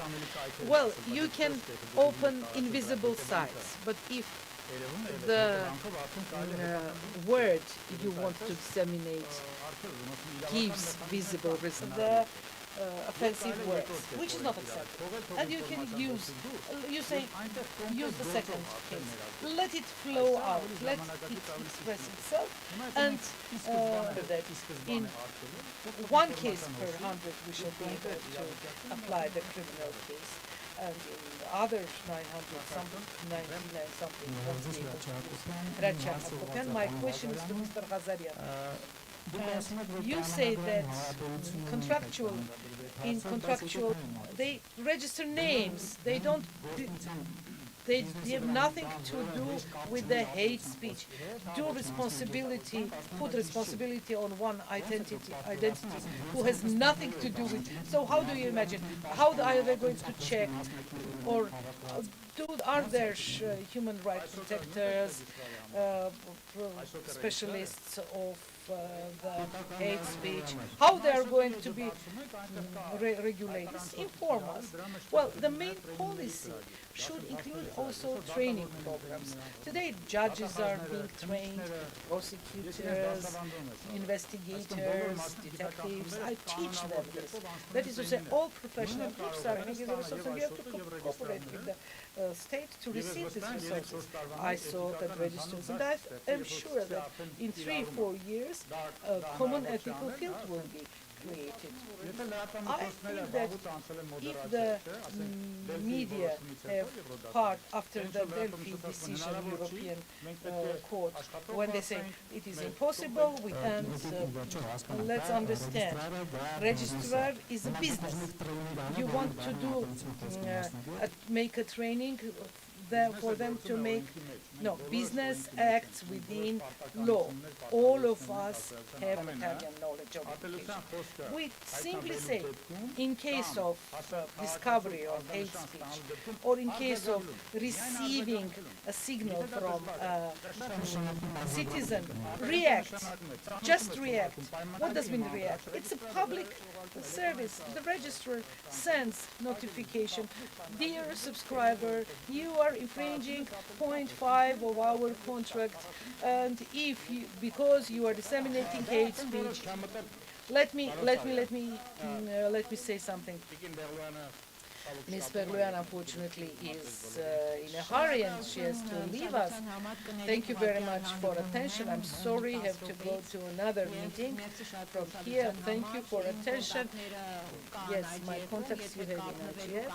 If you need to get in touch, I'm always ready to cooperate. From the very first days of its creation, it considered itself just platform, and did not regulate. Now, due to certain reasons, they have started to regulate themselves. Could the same be used in respect of those one external body that is to give reference to internet governance society, say, there is such signal, hate speech is happening there or here, do something, or they should do it on their own? Well, yeah, the state society should decide whether to notify or to ban or to erase this information. And that is out. We suggest that the government only slides saying that this is what we have done, this legislation we have developed, meaning you are becoming partners to the state. The state can suggest its support to you because you are intergovernmental, you have representatives from everyone. No, this is commission. I mean that structure should develop new rules because there is public demand and the government, that's very difficult job, the government can't take it because if it enters then it means that they will enter, we will turn into Belarus. Simply new culture is being developed and it is fully self-regulation and some kind of reporting. Yes, this could be demanded by the law, what kind of freedom won't be infringed. This way or that way you are providing public services. Your scales are equal to the coverage of the TV. And the last question, they have told me that several can't control the content. They can only comply to the decisions of the courts. What does it mean to, for example, make stricter the demands of the licenses? Another question was raised, the same user, that the registrar or operator can't decide whether this is hate speech. Kind of bans and restrictions are made on the basis of the court verdict, decision of the police, on the otherwise one economic entity can't limit the rights of another economic entity. In the license, this condition, which is against discrimination, which is kind of old, which is to be refreshed. If there is this norm of anti-discrimination, it means that they have the right to act. I said that it's not absolutely necessary that the operator should do and this, but when they, as you said, receive the signal. Now, if criminal mechanisms are working, like according to Article 50 of the law, the operator must open the internet, the internal for control for that, for decision. And certain reforms are yet needed. But that's a different topic we have suggested in our study. So the main idea that we have raised, calling the person who is receiving license is administrative regulation, and that regulation gives a lot of possibilities and a lot of with a lot of courts, precedences, and so on. Well, yeah, administratively it is quite possible. It is really good. So I understand this is some novelty, and as our colleague said, seems that it creates more responsibility for people. But we service providers have this responsibility. And last 10 years ago, nobody was thinking that there is to be moderation. And now there is none who is not doing moderation, like for checking the information suit against. Thank you. The time given to us has been used. I'm very thankful to you. I think it was a useful conversation. I more anticipated to speak about the... Okay.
եւ անհրաժեշտ էր շատ արագ վերակազմակերպել կրթական գործընթացը, որպեսզի ապահովվի երեխաների կրթական իրավունքը։ Մենք շատ կարճ ժամանակահատվածում զինեցինք 2 ստուդիաներ եւ սկսեցինք նկարել տեսադասեր։ Այս պայմանությամբ արդեն ունենք նկարանոց 2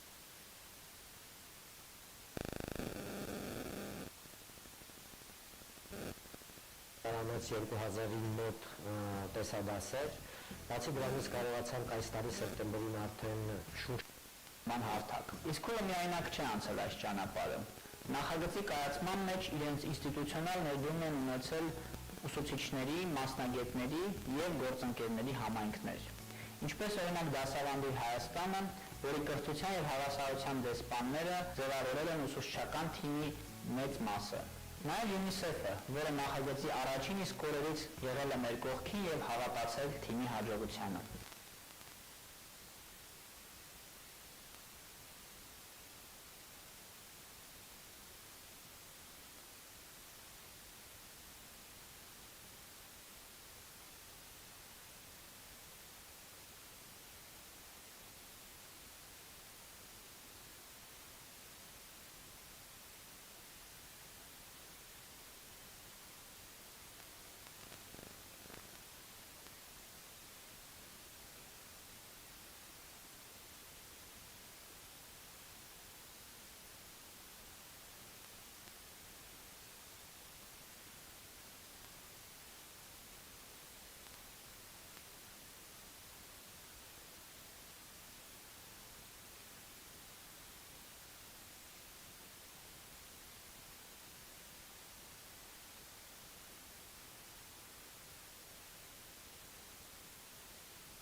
Շարունակում ենք մեր համաժողովը։ Okay, we are now continuing the forum. It's usually difficult before the lunch and after the lunch. Thank you, everybody. It's a very discussed and interesting topic, especially last year. It became into arena after the COVID. The dean of the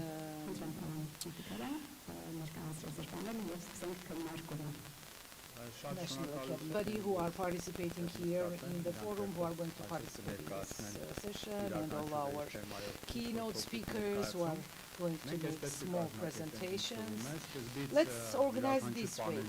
Each keynote speaker will have in the beginning the chance to introduce what they have to say about today's topic, which is that our discussion will take around an hour and a half. So half of it will be devoted to the keynote speakers' presentations and the other half to discussion. So I want very much it to be interactive and interesting. So think of interesting topics so as we would be to be able to bring them into the step. Atom Mkhitaryan is my name, as was introduced. I work in the National Academy of Sciences. You know, there is a master's degree course which was built on the postgraduate studies courses. This is kind of the prototype of a research institute which is providing education in the second and third levels, and one new education management or education governance management.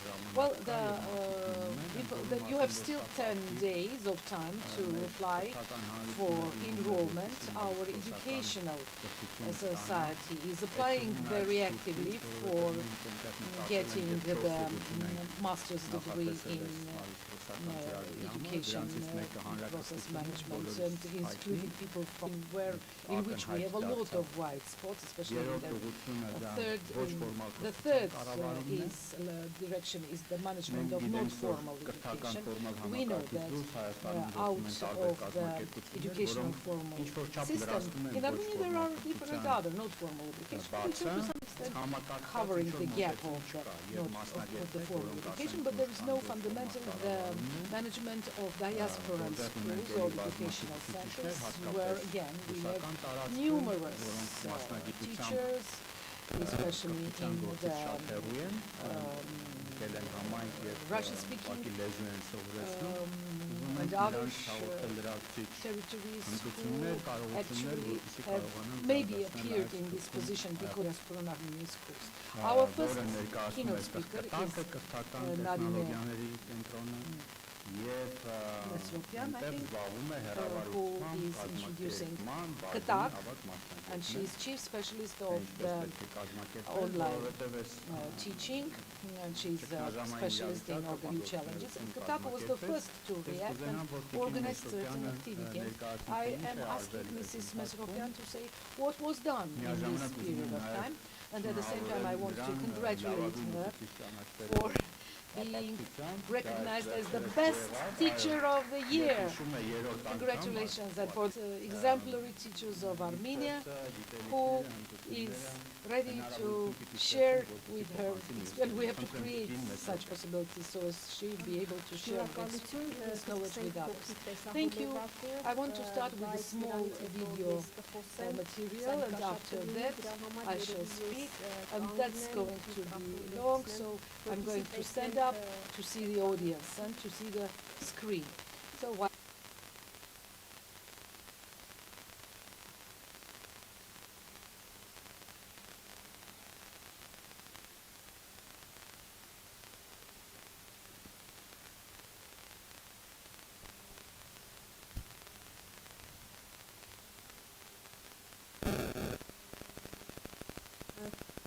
The video clip will be later. I suppose it will introduce the activity of Gadak's 20-25 years. The project is started, isocarmenia project in 2020, exactly at the time when all the schools of the Republic of Armenia were closed under the lockdown because of the pandemic, and it was necessary to quickly reorganize the educational process. We have already around 2,000 video lessons prepared, and this year we prepared these courses for 5,000 schools, and this is, I think, one of the only cases in the world when the state is helping to organize offline electronic and the platform for accumulation of experience. And we were not alone on our way. A lot of specialist partners and teachers had communities of such that included in the process of development. As, for example, that Zavandir Hayastan, the teachers of which are the main staff. Also UNICEF, which was next to us from the standing of the project. Starting from March, we started to work on this project, and now again, starting from September, we have restarted the centralized remote online education, because many children are still at home, and we have to provide the continuity of their education.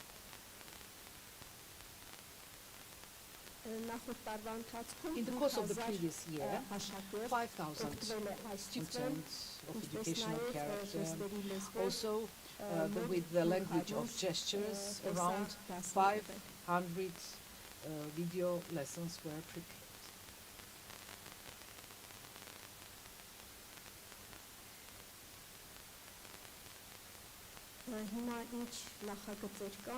Now I will speak of the current projects and what has Gadak done. Gesture language for the first, the second to 12 classes. They are available as through those who are education online. Also those students and teachers who are everybody understands that it is unavoidable, as the hybrid training, learning, education is there and it's existing, and these materials will have provide big experience for teaching on electronic platforms. And now we have teachers who are skilled and are able to academic year was finished, I suppose 2020. It was decided that this project should be decentralized and continuation is to be established, launched. We did have already a lot of experience, a lot of video materials, there were a lot of tasks, tests, exercises were completely. The schools have a lack of professors, teachers, and we know that in rather many schools of Armenia, especially rural areas in borders adjacent, was important to cover that gap. That is to say, besides the fact that the students are studying in their schools, attending the school, they were allowed also with the help of the government. So, we chose 18 schools where, again, 50 schools of rural communities and in the border regions. They started to receive education starting from September 1 online. That is to say, they help them as much as they can to provide high quality, also mechanisms for quality assurance. Now we have 37 trained mentors, 50 teachers, and we have also quality criteria and standards developed by us. We are in the process of developing in that direction policies and procedures, some structural documents, educational procedural documents. What is mental? That's the question.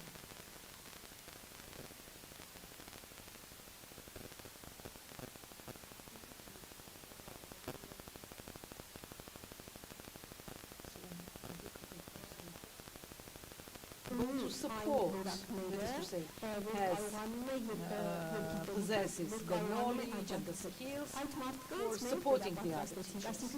We have prepared, these are the strongest teachers who were chosen by the directors of the schools who could take our accumulated annual, for 1 year, our 1 year experience and teachers' experience in the course of pandemic, in the course of the lockdown, and they were managing to do their job online, but mentors assisted them, and we passed to them the experience accumulated by the KTAK in the course of 1 year in the framework of the project e-school.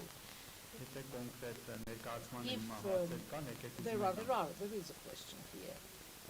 Միկրոֆոնը գուցե տեղափոխեք Maybe նստեք այստեղ, որովհետև sit այստեղից here, կարող եք Mrs. պատասխանել։ Mustafa, Ինքը ունի միկրոֆոն։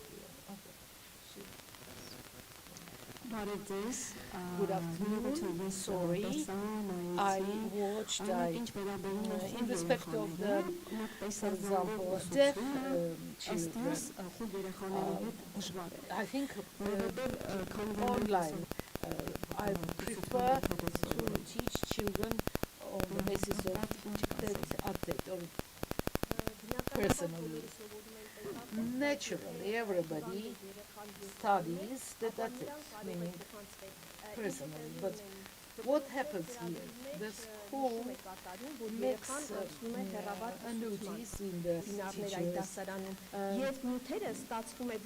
So the webinars are provided in the classrooms and the materials are received not only in the video material but also in the form of texts, some exercises which are easy for the children with disabilities or some problems to use. Well, if it is a language of gestures, she means exactly children with difficulties of hearing difficulties.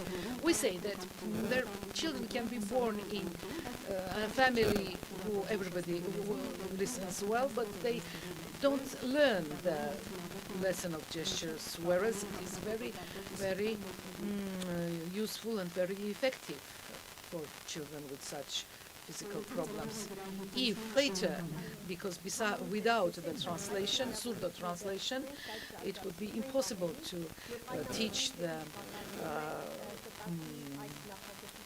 child. We assume all of it. We think that's very important. So far we don't have yet resources. In time we shall provide everything.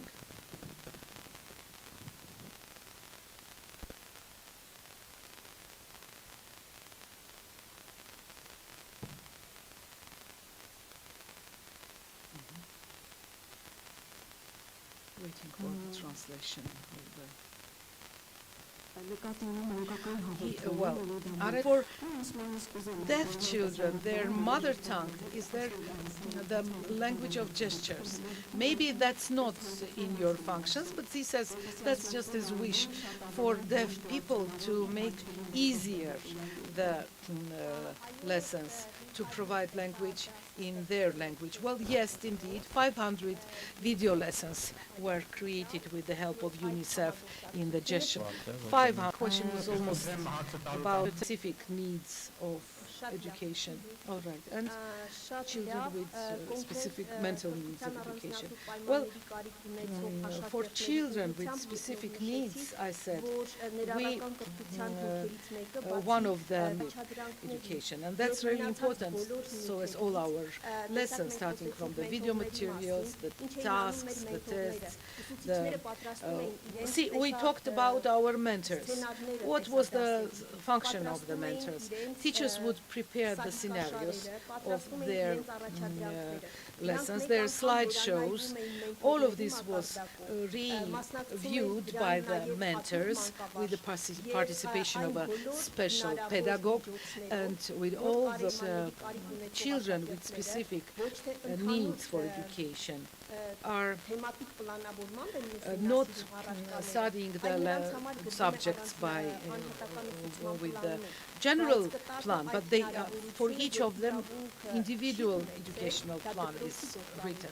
Gdag did not have this possibility. That's the function of the school, so as to assign a teacher to start work with the children you mentioned. But I want to introduce the next keynote speaker. Ովքեր երեխաներ ունեն, օրինակ ես երեխաների հետ եմ շատ հետաքրքրված այնտեղ տարբեր խաղեր կար մի ժամանակ գրավում էր որպեսզի երեխաները especially parents with children. There are a lot of games with which they attract children, and that's quite interesting something. Head, president or director, and Mr. Aloyan, please say about the challenges that were faced by Dasaran AM and what changes they have dictated in the Dasaran AM. Well, let me tell you some background and of our development, and then I will speak of the online education and the positive and negative trends in the course of the recent 2 years. So to suggest technological solutions, and not only for Armenia but outside Armenia as well. In the course of 12 years, in the result of our activities, in 2016, Dasaran was accepted as one of the 5 innovative educational programs in the world. That recognition was given by United Nations. COVID managed to the online platform, integrating Zoom product in Dasaran, and managed to give possibility to all schools of Armenia to not to close, to start the remote online education, and Qatar came to support us, and they also did huge work there. In that period, we managed to use this online lessons, and thanks to that, in 2020, Dasaran was recognized as one of the 100 organizations. We appeared next to Lego Education, Discovery, Power School, companies which allows Armenia to place in the educational map of the world as a country that is exporting, allowing to make the activity of the school transparent for the parent. Secondly, as in 2015, all public schools of Armenia and Artsakh were connected to the platform Dasaran. We became one of the biggest data collectors, and we started direct cooperation with the Analytical Center of Harvard University, and started how to collect here on big data. You know that policy without data is a groundless policy, and the policy should always be based on the collected and developed data. We learned how to do correlations and to do comparisons, and the third direction was gamization, if I may say so, of education, especially in the regional schools where children had Jewish entertainment. We created 69 democracy and all these directions, also to introduce to children through games what to do in extreme emergency situations, in particular in the course of earthquake. In 2021, Dasaran had offered by a venture company from Massachusetts State of United States. We received money, and in 2 months operate with our studies. The 12-year studies in the education have shown that the biggest problem that the teacher has when she enters the classes, and in Armenia they are overloaded.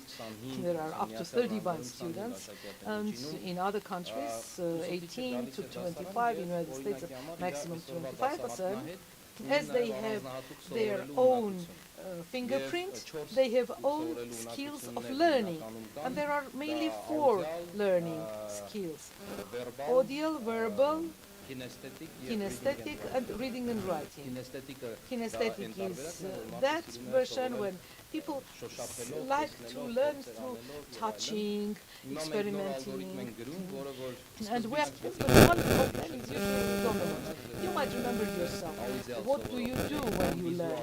You may be visual learners or audio learners. You would now through algorithm we will separate the type, the preferred dominant type of learning for each children. Then we will study the teaching style of skills, and this product will be launched for the first time in the United States. All platforms are always studying the knowledge of a person, diagnosing the knowledge. We are more diagnosing the type of learning of a person. A couple of words about the online education. In the quote, up to 68 billion will reach this direction in the market, and by almost 14% by 27, the demand on online education will grow in the world. As of now, United States are very intensively going towards discussion with everybody is isolation from socium, which is the biggest problem when a person is isolated from socium. The positive is that education is available at any time, and any time of day or night, and it is more controlled. You are able to study, and then a little bit more like calm. They to school, they listen the teacher, and then go home and struggle with the tasks. Why not organize it differently from the other side? So, well, these are the main trends. Unfortunately, I see that the world's trend is that the world, especially in the educational aspect, is not going to. There will be some physical, there will be, they will step back from physical schools, which is pity. I prefer to physical school. You know, for example, a child who goes to school this year for the first time and is going to graduate the school 12 years later, nobody says, watch, no, that it's not the case, that literacy will be more required than creativity. They will be equally required. And you know that these are skills that are to be also studied. This much. If you have questions, ask, please. But before asking the question, introduce yourselves. As we had agreed upon, global questions. So we have our next keynote speakers. I now want to introduce Armen Ghazarian. Armen Ghazarian, unfortunately, is sick, and he was not able even to join us online. Armen is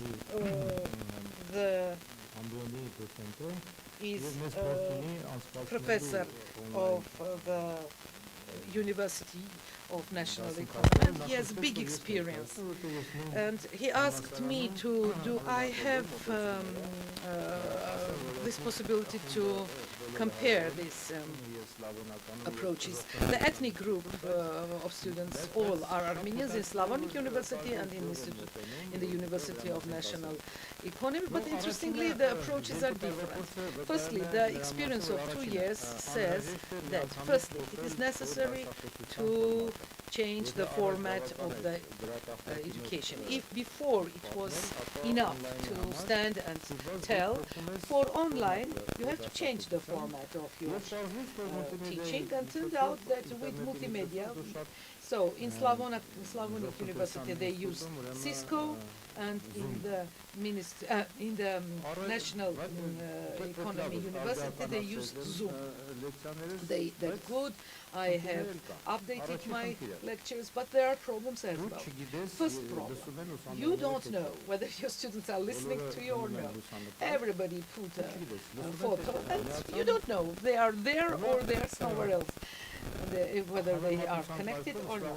For comparison, in Slavonic, when they are all right, we go back. Now, I look at the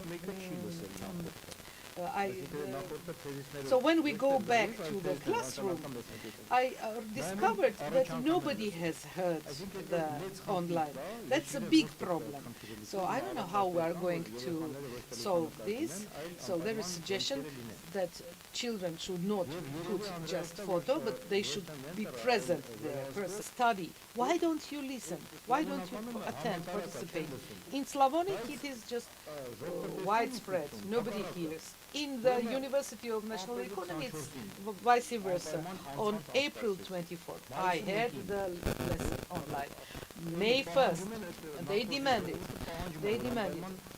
on the holidays, although they demanded the exam registering, recording the lectures, and they said don't record in the cloud the Zoom lectures, but record on your computer, because from Zoom, from the cloud, it was difficult to download. So then there is no need to even to listen to the lecture, because they can use the recorded lecture. Exam, Armen will tell you better. In the Institute of National Economy, one will be able to prepare for the question. But you give one question to 4 people, and then for 15 minutes all of them have the equal time to be prepared. They answer, and then you ask the second question. But why should we do it for so as they? It is also a rudiment of our former exams. It's or sometimes even it's not necessary to tell everything to them. So I suppose it is necessary to develop some methodological approaches based on the experience and to advise how they can do it in new conditions. One more thing. At the session of the chair, sub-faculty, it was decided that kind of lectures probably are abundant in Stanford, Harvard, and they are free of charge. What will entice, what will attract our students to listen to the Armenian lectures, not the Stanford lectures? They say they don't know English. Well, turns out that it's better just to teach students English, and then they will be able to listen to the best lectures in the world. So we have to understand this the better. So the local professionals should either raise their level to the Harvard, otherwise nobody will listen to their lectures. Everybody will go to listen to Harvard, Yale's, and Stanford's free lectures. And Mrs. Messerton has a remark. Thank you, Mr. Sanya. Now, in respect of the staff, that function as well. The methodology is to bring this not to the teachers. The children don't listen. No. The question is that the teachers, they teach skills to teachers, to child would be, well, the students would be forced to react. These are the skills that we give to the teachers through our mentors, so as to raise the quality and productivity of the lesson, and so as the children would always be alert there sitting behind the screen. On the previous day, whatever was delivered online, turned out that nobody had heard it when it was online. So if it were interactive, then it would help you to understand. Yes, let me say, if you would send them, it's a great motivation. And then to form this need to learn with children, and then to give it in this flipped class. As soon as they have this motivation, then they will listen. Of course they will listen. If after this will come some something interesting, interactive, and $1,000. I say, why do you pay and don't listen? God knows, maybe this comes in the Soviet time. We were also receiving stipend, and it was free of charge, and we were missing the lessons. But my question is, why do they pay and don't attend the lectures? Many of the problem that you said, that has several reasons. The deeper reason is that in Armenia, for many years, education doesn't have that necessary positions. Like education has been pushed back, and the students and pupils, they have seen a lot of messages and examples that without education, so as people will see that you will reach success, you can reach success through education, not just being, I don't know,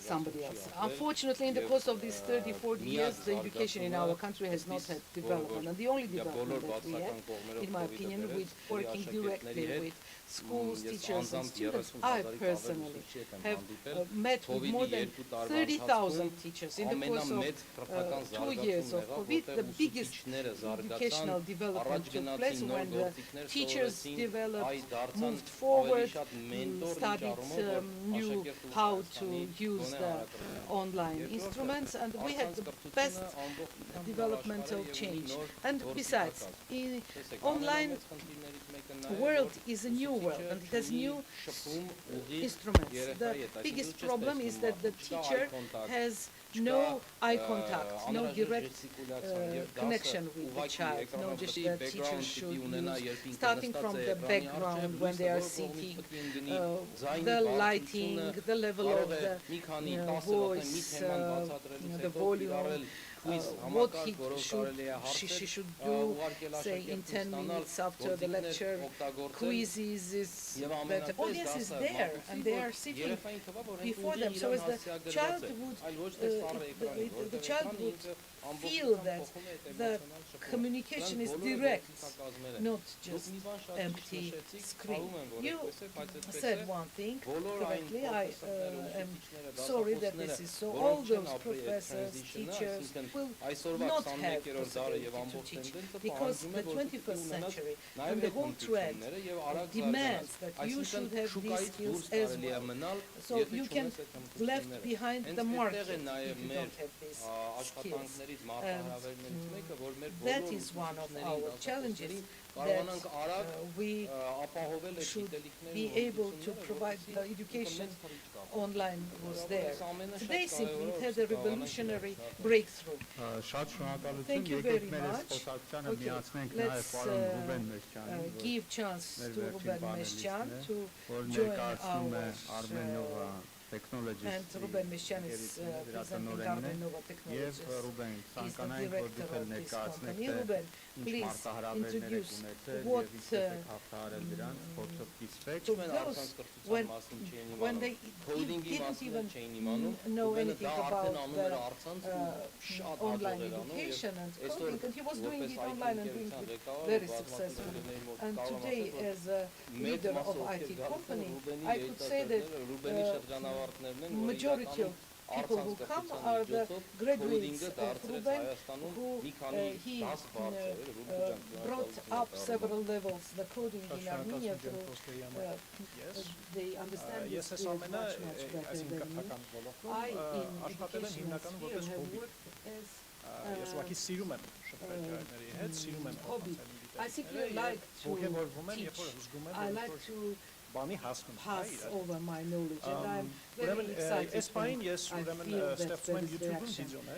Right now, what I do, I create in YouTube video materials where I try to teach video. It takes me 1-2 days, but it is 15 minutes. For me, quality is very important, and if there are mistakes, I reshoot again.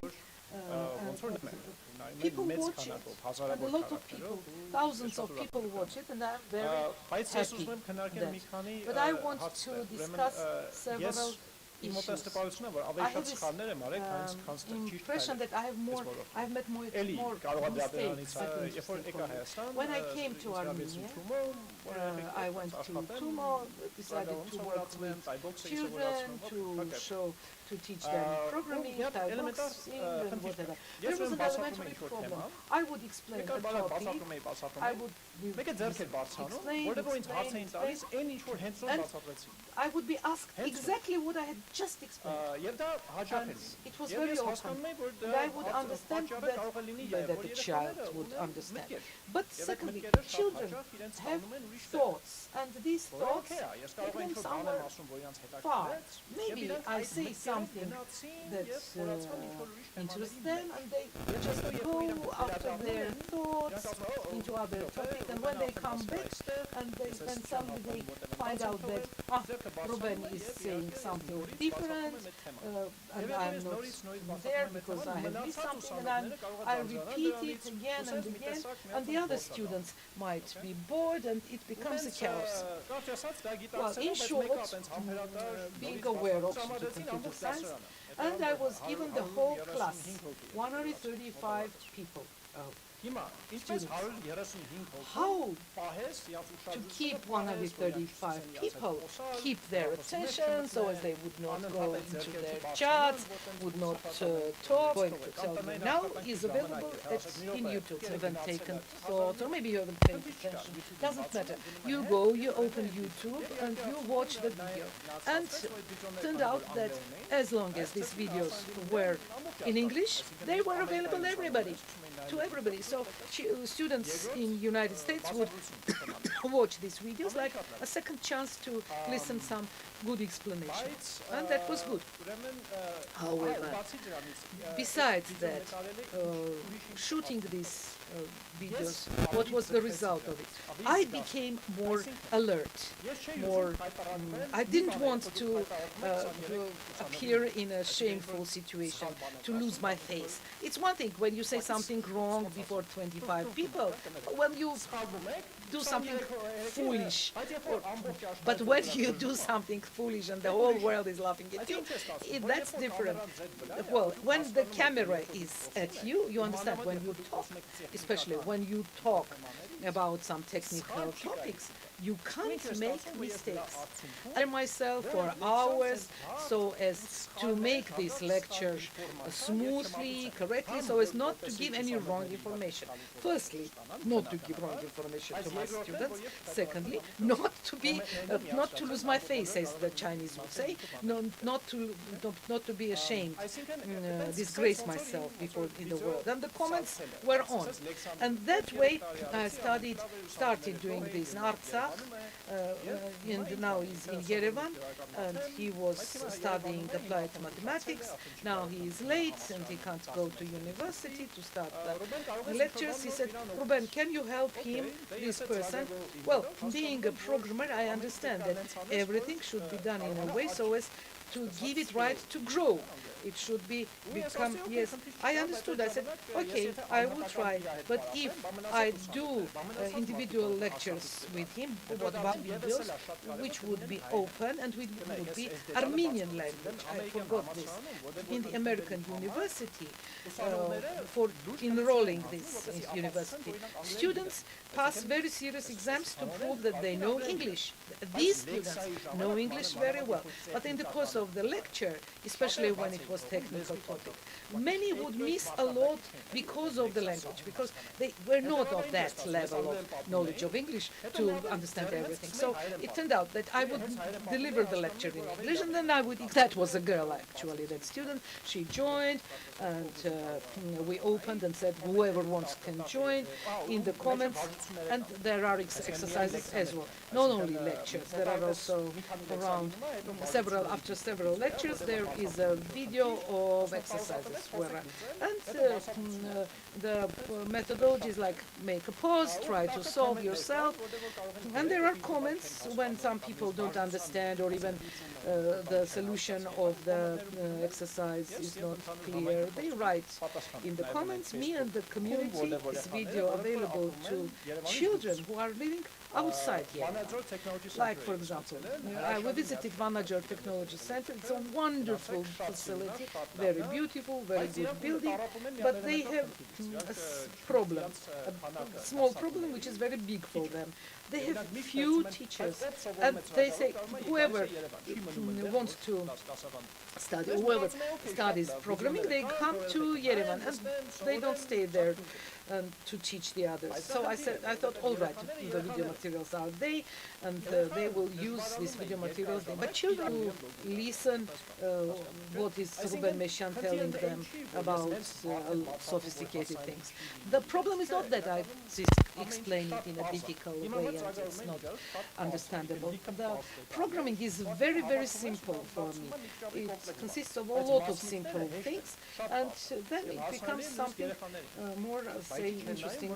But why don't the children watch it? Because they are not motivated. Children don't know, if the teachers don't know programming. Maybe they can just accompany children. Well, in other words, stand at their back, watch them, watch over them, and do together with them these lessons. And if they don't feel, if they feel that the child is not able to answer to the questions, then join me. I have a lot of friends who are ready to help free of charge, and even difficult. And as long as I do not have any state status, well, I'm still a YouTuber. Շնորհակալություն Ռուբեն։ So there is the quote. Let me tell you, I understand what you mean, because just small advocacy, and then I will shut up. We understand that being literate is important. That's why children, when they suffer in learning the alphabet and reading and writing, we force them to do so, because we understand that it is impossible to be a citizen, a professional, anybody without reading and writing. I now insist that the skills of programming also are kind of literate, growing in the army, in the banks, in the educational system. Their role is growing and growing. That's why literally communicating with them is a fundamental skill. My goal is not to make programmers of everybody, but everybody should be literate with equipment, with computing. Can I make comments? Very shortly, because we have very little time. Yeah, go on. Armenia. If I'm not mistaken, there is need for 20,000 programmers. There is so much need for professionals in the market, and we are unable to compete easily. Secondly, engineering as something to be taught at school is way of thinking. It's not necessary, it does not require from anybody to become a programmer, but it is kind of, I was participating at my postgraduate studies in the United States.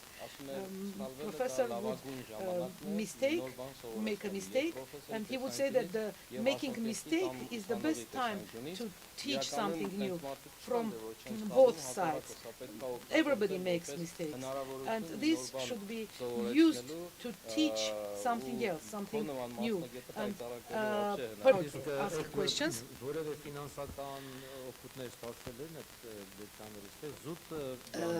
Did you have any financial, if it is not secret, did you have any financial profits? Well, maybe I am lucky that this is my hobby, because I don't need that money. Was teaching. I can switch on the ads, but I don't want these ads to interfere with the students' attention, so I don't do it. A short question, a remark. Connected with American University of Armenia. I'm a professor from that university This is when I was teaching deeply, more attentively. But again, sometimes fast, and then they would teach me my lesson, my subject. Now the situation has changed. Yes, if you create correct line communication, that would the teaching process would become very interactive. But that's not bad. Way. How are we assessing them productivity? Because this so-called online education, just 1 year ago it came. It dropped on our heads, and we somehow managed to survive under that load. Maybe higher education better, public education a little bit less. But let's see what are our results. No, we have. So we are doing it with the tool Mentimeter. You can get in menti.com with your mobile phones, and our technical specialists will show now on the screen. There should be a code. Now on the screen you see it. You just enter the site, you type in the code, and we are raising just one question. Use this code 613228. Express your opinion. In your opinion, is online education productive or not? So the 4 possible answers: yes, no, partially, don't know. And we can then discuss. Well, I want to thank our brilliant participants. Narine, congratulate you for the reward of for 3 times in a row best teacher in the country, and your students have also big success on a voluntary basis, and it's very, very useful. And I want to highlight the part that Ruben said about self-education. Even if you are teaching, it is very important to make efforts to be the best and not to online. We also have Internet Governance School, which is open for all participants. Last year when we made the bid, the applicants, majority of the applicants were teachers. And I was very happy to see people are enrolling different courses, and teachers had to reform their approaches, their opinions, and it was good. They learned things about the internet governance which they did not know, and I hope it was useful this much. Now, thank you very much for the work that you have done. And naturally, don't want to say that we visit the Saraneum, and we are proud that Armenian formula is going to others. My question is not question, suggestion. The fact that you are not interested in money is good. I suggest if you receive money from your hobby, send to benevolent sources. I will give you the link where to send it. In factor is there. That's the question. Thank you for the question.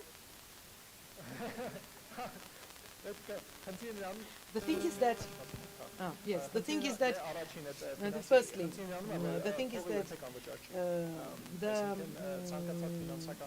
money is never free of charge. You have to pay for money. For example, if I switch on the advertisements, it means that the students will have to watch this advertisement. Simple thing, I just really their time. I am 40 years old, and when I look back how quickly I have reached this age, I understand that my most interesting, most important part of my life was the young time, when I decided what way I am going, when I decided less precious time to show in an advertisement is a crime than to stay in a queue or to go. Well, this time that we take off the students is a big loss. And I understand, and because they are our future, so we should respect the time of the students. In short. Now, the topic. First, I decide what I should give, think over several options, because one option might not be enough. I try to approach to the problem with different learning styles and vectors, and from the point of view of games, the only thing that is there when I teach coding, there comes a moment when we create a game with code, we program a game, and that's indeed exciting, especially for the young people who have played video games, and they come to this idea, really, I can do something, and their characters in the game, they are running and fighting and shooting and laughing and doing some whatever thing. They are so proud of it, and they show to their parents. Besides the metrics, whoever watches and doesn't watch, I can't say whether I have done something for the student or I have changed anything for the student. Did I answer to your question?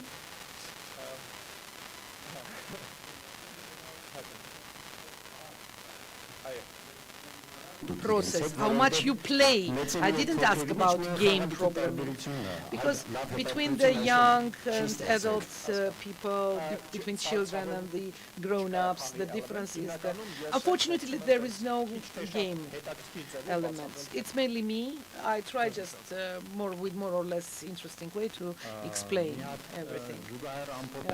Let's in parallel try to speak out.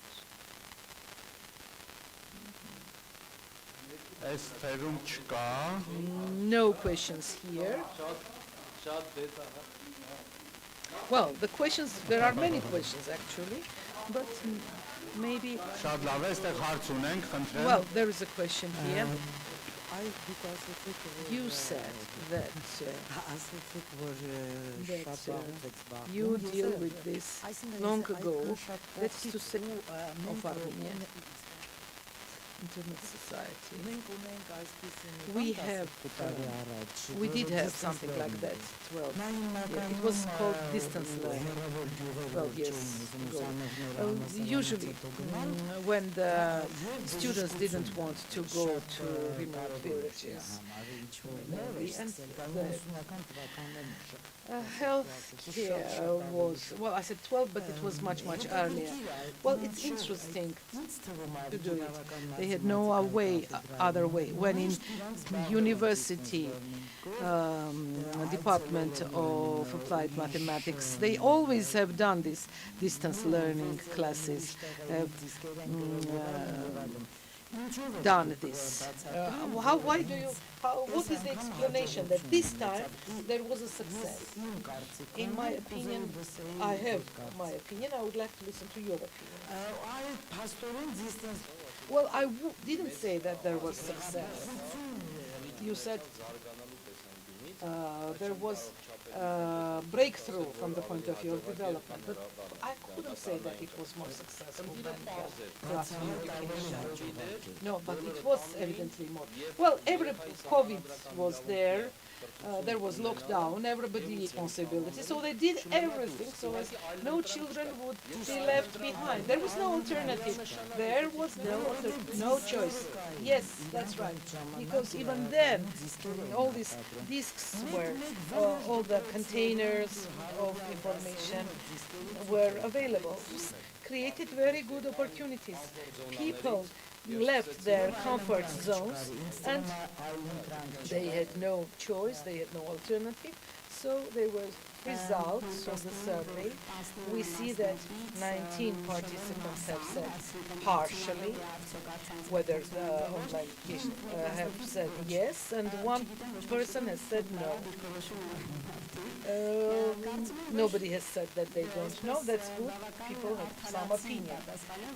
I think this is fair, the reason why people have said partially. One question to the keynote speakers about the future education. What's the opinion of the keynote speakers subjects to students, say 10, 15 years later, and will leave with no job, the live teachers? What do you think about these algorithms of AI? You know, the AI tool for solving some whatever problems, it doesn't mean that it is coming to substitute teachers. It doesn't mean that it is coming to substitute everything. AI is just a tool for solving some concrete problems. It can't substitute by people. It's not that technology is going to be using people. So that's the answer. Well, agreed, somebody says. Agreed with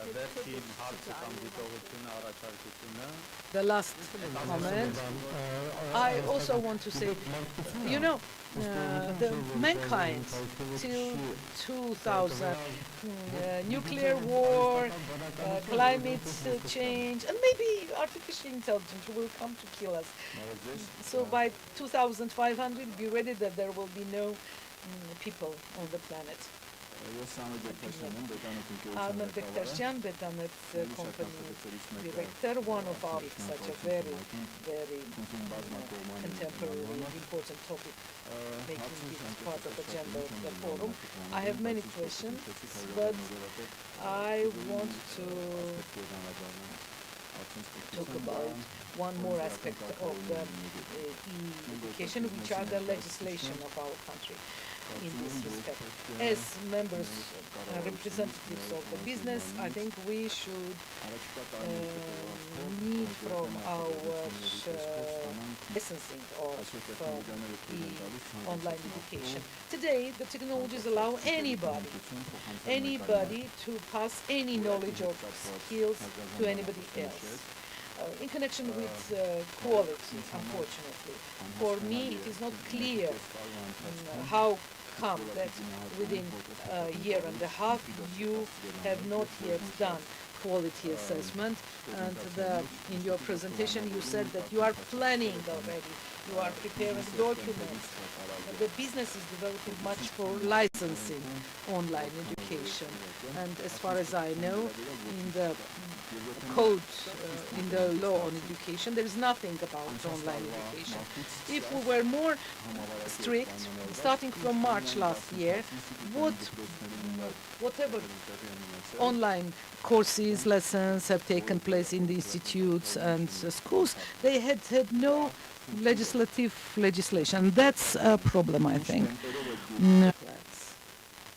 For development, I suppose. Thank you for the question, meaning starting from March, as soon as the pandemic starts, in 1 month, this remote or distance education meant, as member of the structure, this much I can tell you. Whatever you said is in focus of our attention. I am also very thankful for your question and especially your suggestion. I just want to wrap up because we are kind of overusing our time, but I think in the course of the breaks we shall be able to talk to our keynote speakers. A very important issue was raised. You know that already for a year and by the President, the Constitutional Court saw that there are contradictions with the Constitution.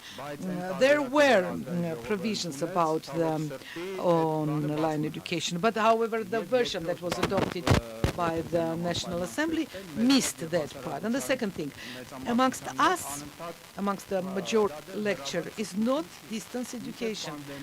Before the pandemic, more than 100 million people all over the world were receiving higher education in the format of distance education. We have different countries simply to whole universities of դասը կազմակերպել ինտերնետի միջոցով։ Դա շատ հեռու է հեռավար կրթություն կոչվելու Եվ մենք պետք է քայլեր ձեռնարկենք իսկապես եւ օրենսդրորեն have ամրագրել to undertake steps and indeed legally formulate this whole package of documents for online education, and the world is moving forward. We have to undertake steps. I think that there are people interested very much to all the keynote speakers for touching this very interesting topic and organizers, and let's give the floor to the next group of next keynote speakers. Okay, let's take a photo before leaving.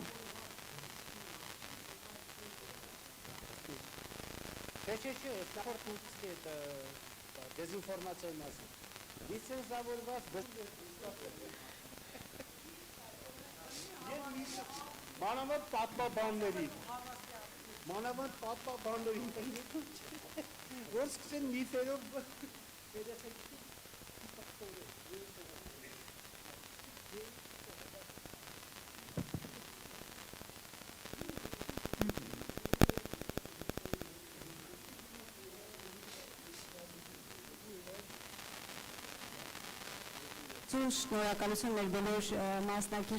Okay, I want to thank all our participants for very interesting discussion, very up to date. It was introduced in a very interesting format.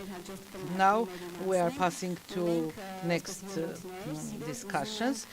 We have speeches. I want to pass the floor to Moses Porosyan, and he's going to speak of a very important activity. Moses, please, the floor is yours now. Presentation is not there. I want to thank everybody. I would like to be the only one amongst you. I don't know in what respect, but one sphere is there that I am presenting as your stakeholder. That is to say, being representative of services from social sphere. This platform for me is that platform where we are really users, and I will tell you what we do, and I would like very much you to hear to what we need, because if we are society, all of us are on the level of users of the social networks. And it sometimes brings to the result that we just express ourselves in the social networks and do it ourselves are disappointed. But that's not important. Pay attention that today is October 8th, and there will be other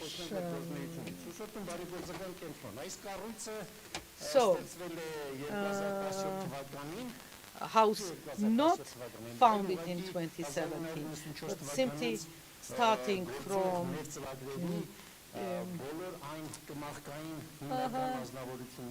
platform, and they continued the job which was done by the German Red Cross. Now we are Armenian, 50%, we raise ourselves, like we are not beneficiaries, but we are also fundraisers, and we help in vulnerable groups of the society. Our programs is this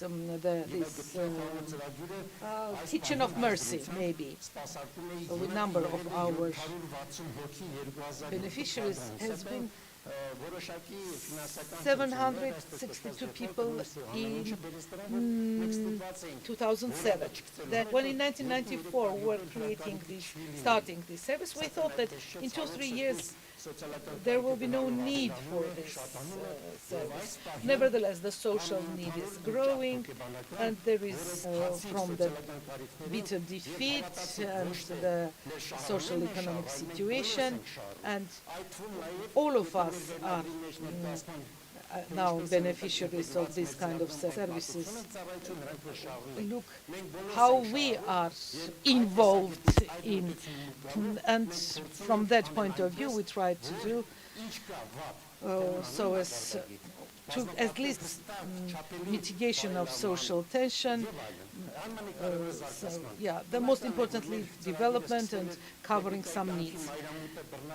And who are left alone on the, but that's not the case.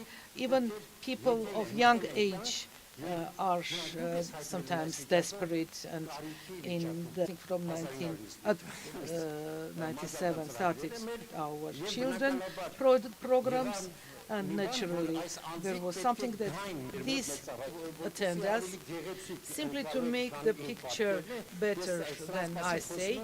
I speak of this so besides moving, and that's for them in our project Kitchen of Mercy.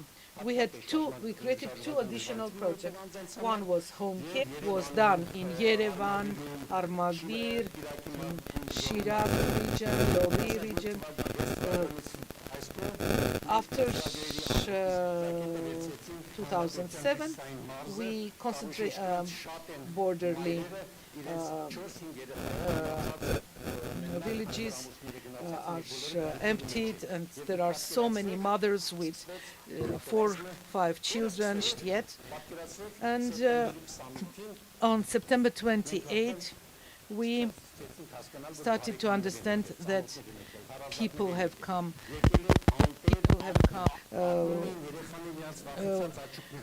Children were telling things with their frightened eyes. Arpia Vanessian was, especially children from Artsakh, deported. They had come with this to bear this depression, who were responsible for things. So we reoriented the program, and we helping with the help of the social network to give these people clothes, blankets, and the digital platform things. Unfortunately, if there are members of the state, we did not have information whether we could use it from social networks and incidental people. And if you see, there are figures written here, just with clothes and everything. When you say used, believe me, 80% of clothes were new, unused, besides not second-hand. Besides, we were providing food in limitations have brought to the situation that we were managing to bring hot food to all the accommodations of people. A huge mass of people is still in Yerevan, not because they have no place to go back, but they don't have guarantee that the war will not make them homeless again. You know what we do. The important things were children who would courage deep in their eyes. And how could this be eliminated? When I asked about the game, well, indeed, game has a big, and whatever we do is to support their health. That's why, after discussing with our professional volunteers, we prepared a program who diagnose the children and then work together with the parents, and very often children would reflect the psychological. This is the case when children through painting and music would manage their concerns, their problems to music first. 1 month later, they would sing and recite, and most importantly, their look was all these small people, children who were big people. They did not have conflict in between them, and maybe they were And you have to see also how girls were doing well. And as I said, powerful, and they started to help us with their initiative to even improve. Then came September 1, children have to go to school, that is to say they can't visit us every day, invite children to us for different events, and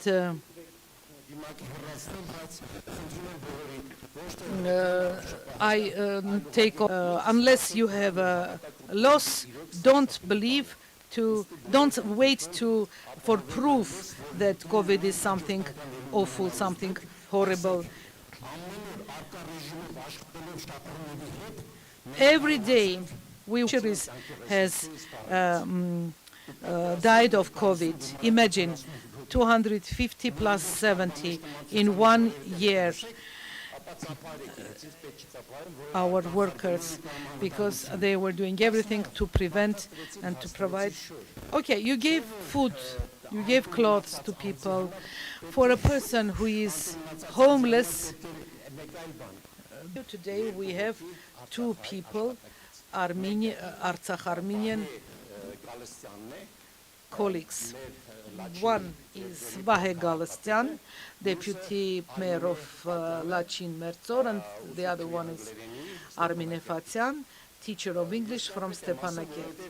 I say programs were organized in order to involve people in employment, and our organization was the first one to employ Tamar Hekimian. I can give you proofs, and this was done with the help of the society, and we want to do something good.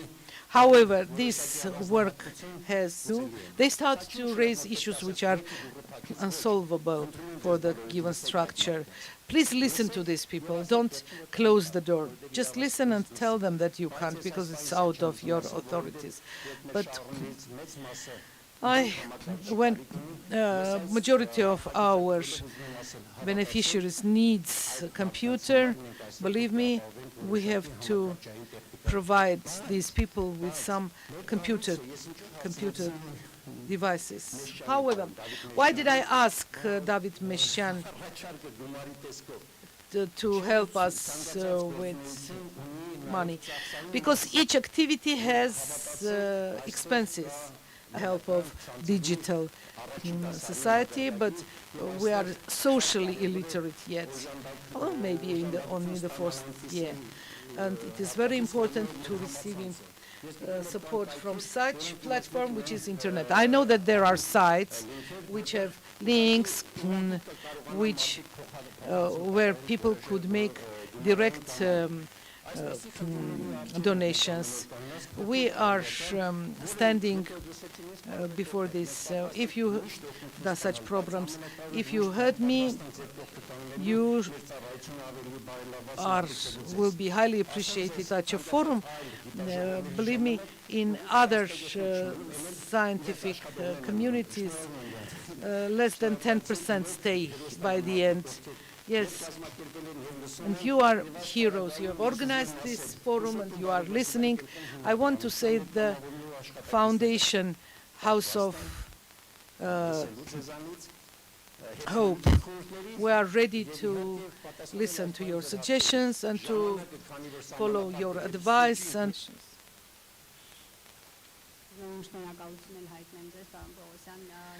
I want to thank you, Mr. Pogosyan, for the huge work that you have done and you are doing, and your beneficiaries are changing from time to time.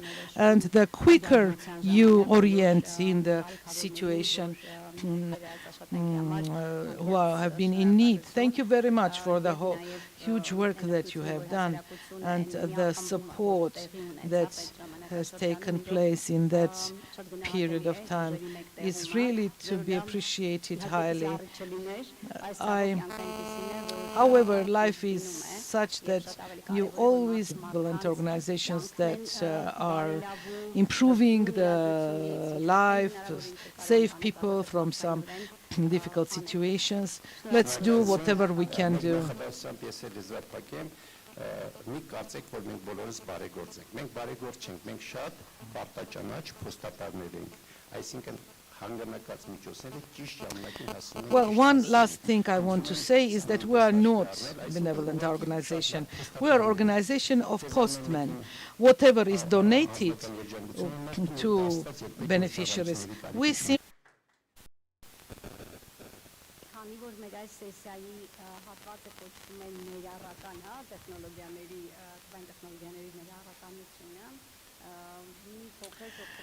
This part of the session is called inclusive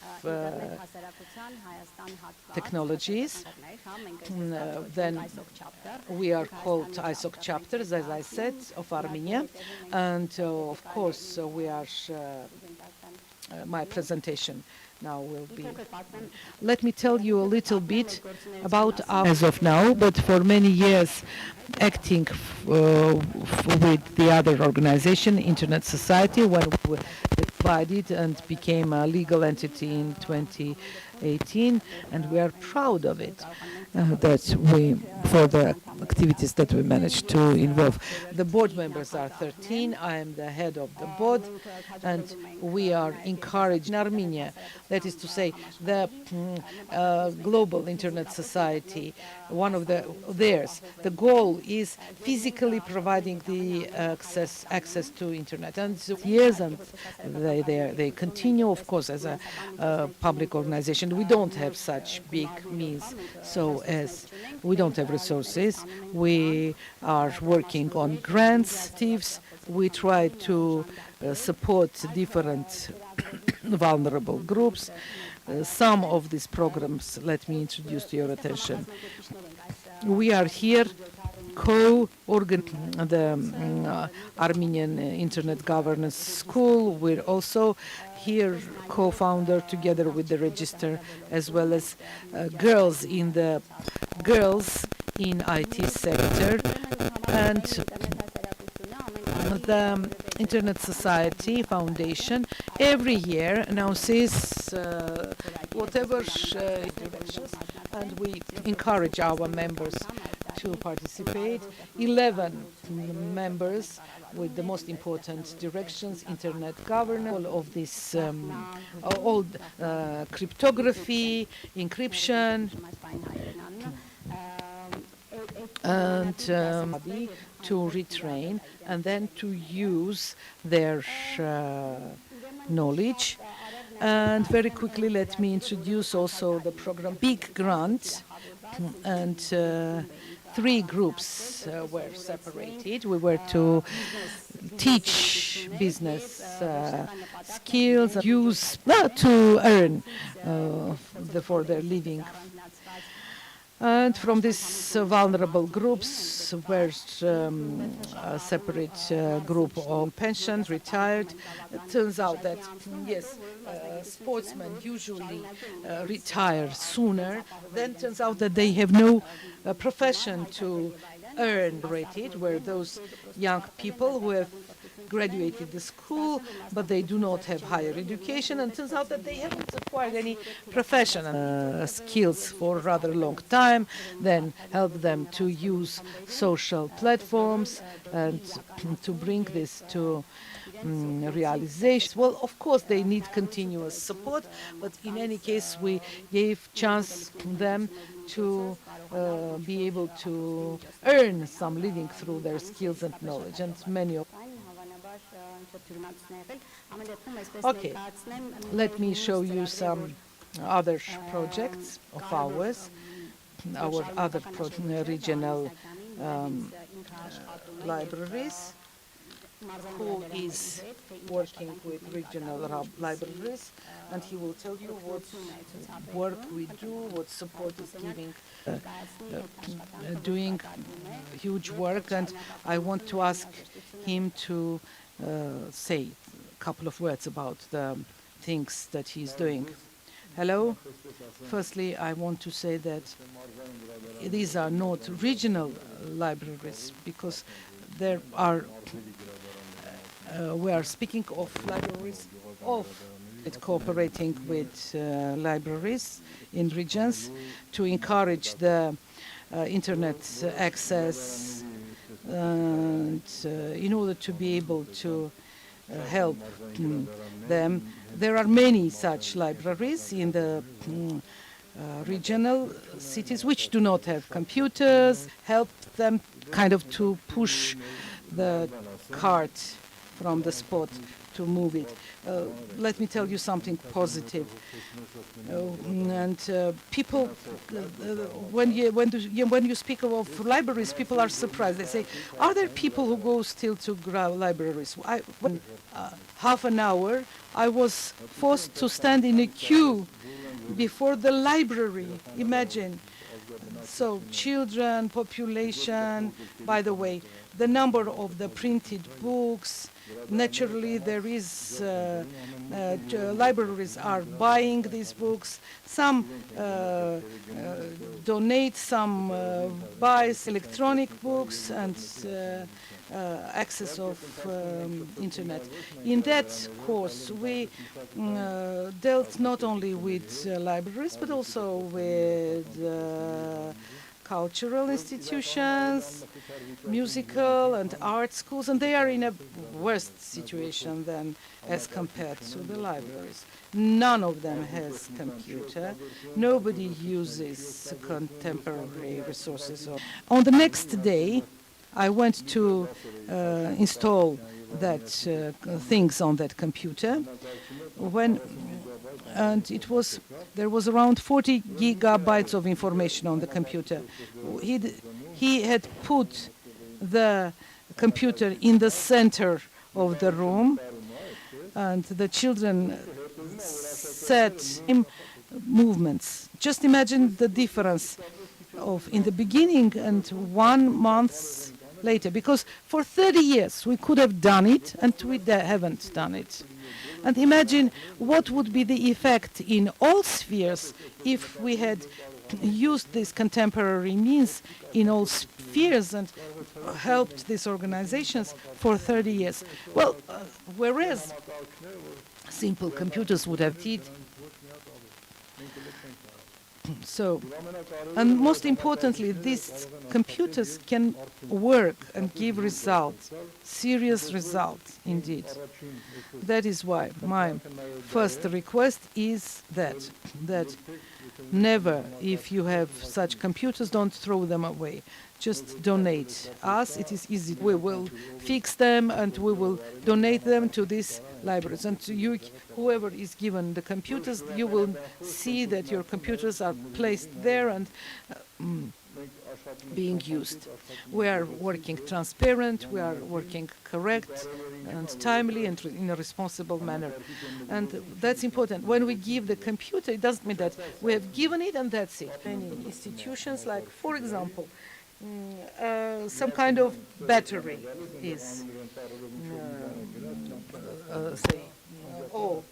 People don't know that it is only the matter of the battery and leave the computer dead like that, whereas you had just to change the battery and it would have changed the time and date and it would start working again. 100 programs, free programs.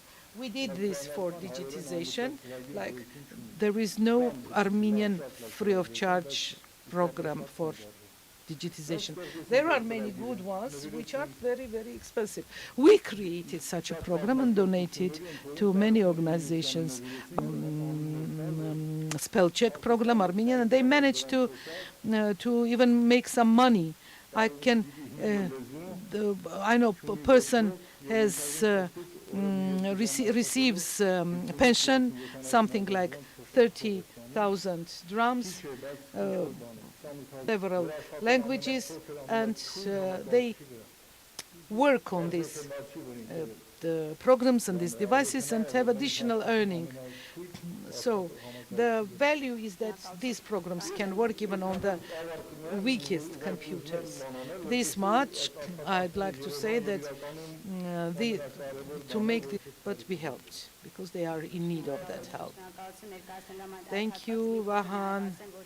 Let me tell you that besides the libraries of the regions, rural libraries, we are doing continuous work for blind and people with problems, people who have problems, visual problems, can attend there and use internet, and also their site recently was improved, changes were made in their site, and let me tell you that with the help of one of the grants we have created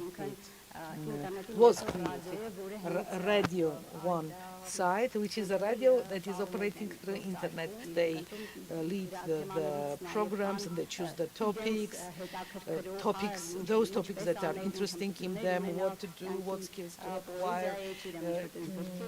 They have some electronic books for blind people, and that is quite interesting.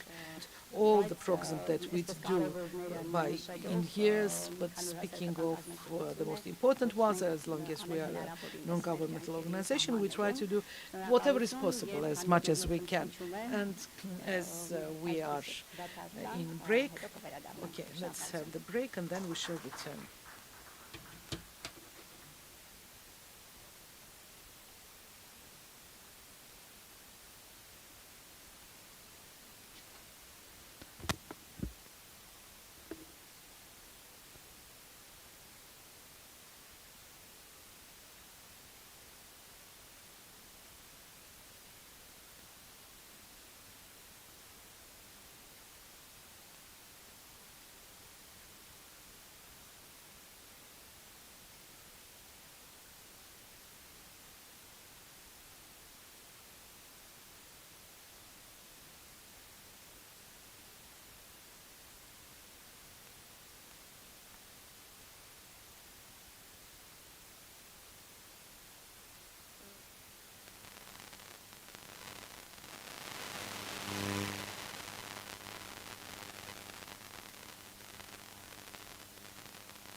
Գորգին, բարև ձեզ, տեսում եք ինձ։ Շատ լավ, մենք ձեզ հիմա չենք լսում, մի վարքան տեսնենք տեխնիկական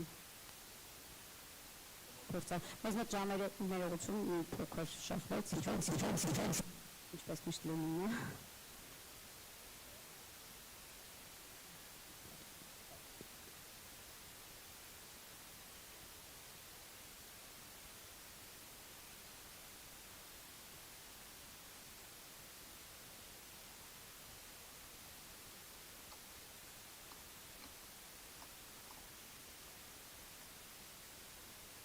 Դուք լսում եք, հիմա լսում եք,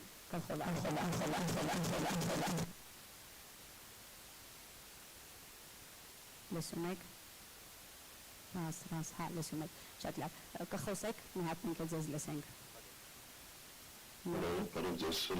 Շատ լավ, լսում ենք, Յանի։ Հա, լսում ենք, արդեն լսում ենք։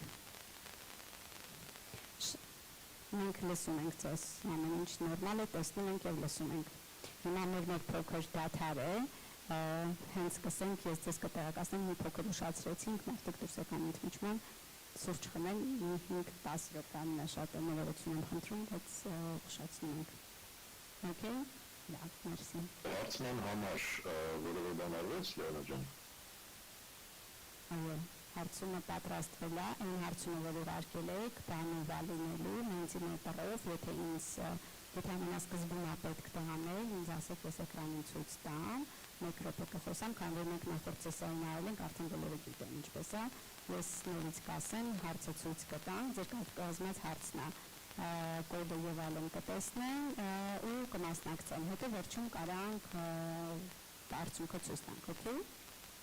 Հա, շատ լավ, ուրեմն այսպես կանենք, Յանա ջան։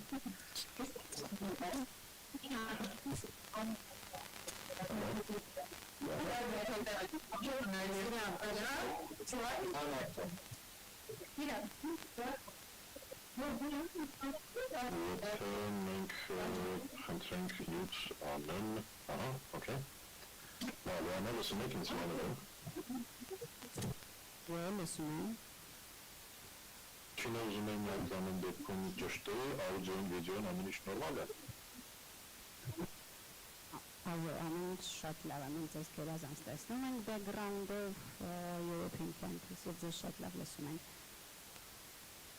Ուրեմն ես եկեք սկսեմ սկզբից կներկայացնել իհարկե պանելիստներին, հա, ես կներկայանամ, կներկայացնեմ պանելիստներին, հետո մի փոքր այսպես նախաբանում, այսպես այն հրացություն, 3-4 րոպե կխոսեմ, այնուհետև ես կասեմ ձեզ, կխնդրեմ, կասեմ հիմա մենք մի փոքրիկ հարցում կազմակերպենք, ուզում ենք մի հատ հարց տանք լսարանին, և այդ պահին կխնդրեմ ձեզ հարցը ուրեմն ցուցադրել, հա, բերել եք հրապարին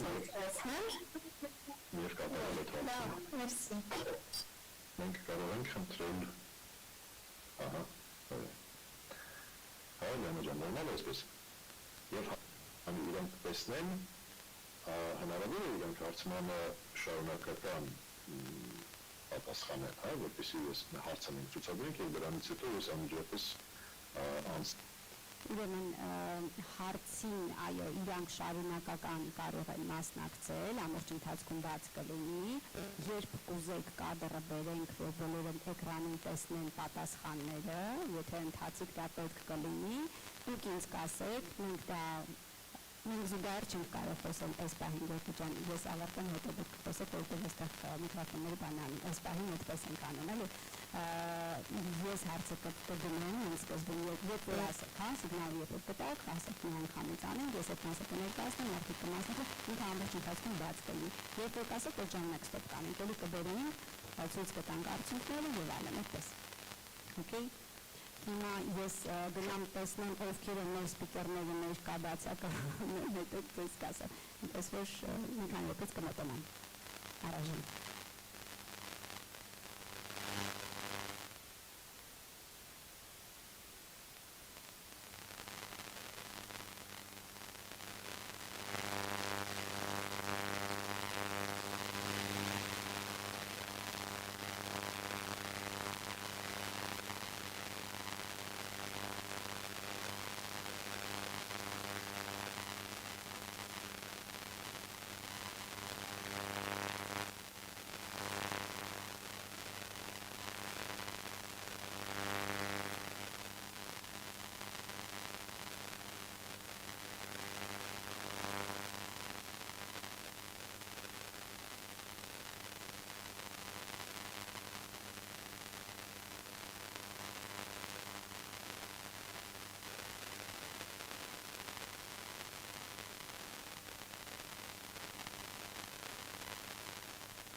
ողջունում եմ մեր մասնակիցներին, մեր մոտ այսպես կադրը փոխվեց, մեր պանելը փոխվեց քննարկումների եւ մեր երրորդ թեմատիկ պլանն է, պլենար այսպես սեսիան է, քննարկում է, որը վերաբերում է էլեկտրոնային առողջապահությանը։ Հետաքրքիր այսպես պերսպեկտիվա անենք, մեր մոդերատորը to be online. Let's see what we can do with the equipment. I shall invite now the moderator, and he will introduce the keynote speakers. Georgi Chaltikyan. He will introduce. I hope you see me well. And I want to thank firstly for the invitation, for participation and moderating this panel. I'm Georgi Chaltikyan, and indeed I want to heading Beckendorf University department, and I am head of the founder of Armenian Association of Online Healthcare. I have the honor to introduce to you our today's expert, head of the Department of Establishment of e-Healthcare, Avet Manukyan, director of the Mr. Manukyan is not, he has arrived, I will inform you. Thank you very much for the information. Indeed, I am not always seeing the participants, the keynote speakers, and Hope is already with us, is Georg Khairapetyan, head of the Department of Protection, agency of the protection of individual personal data, and Andranik Vartanyan, co-founder of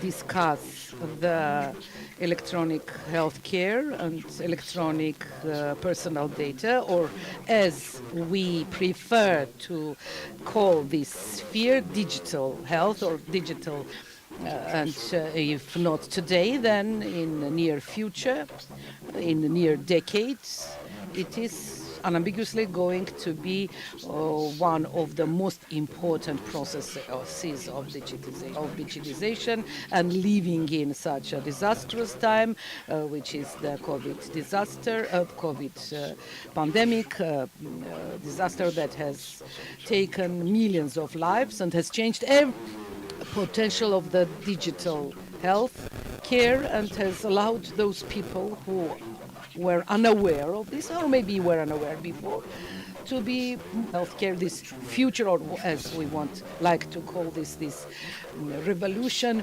what can give us. And we shall talk about this as well in the course of this session. The digital healthcare is one of the most dynamic and quickly developing. Today are kind of competing in a competing race in the sphere of becoming leaders and advancing in the sphere of digital healthcare, because their leaderships and their societies start to understand tools which will change our society in general, and we could say also, why not, the future.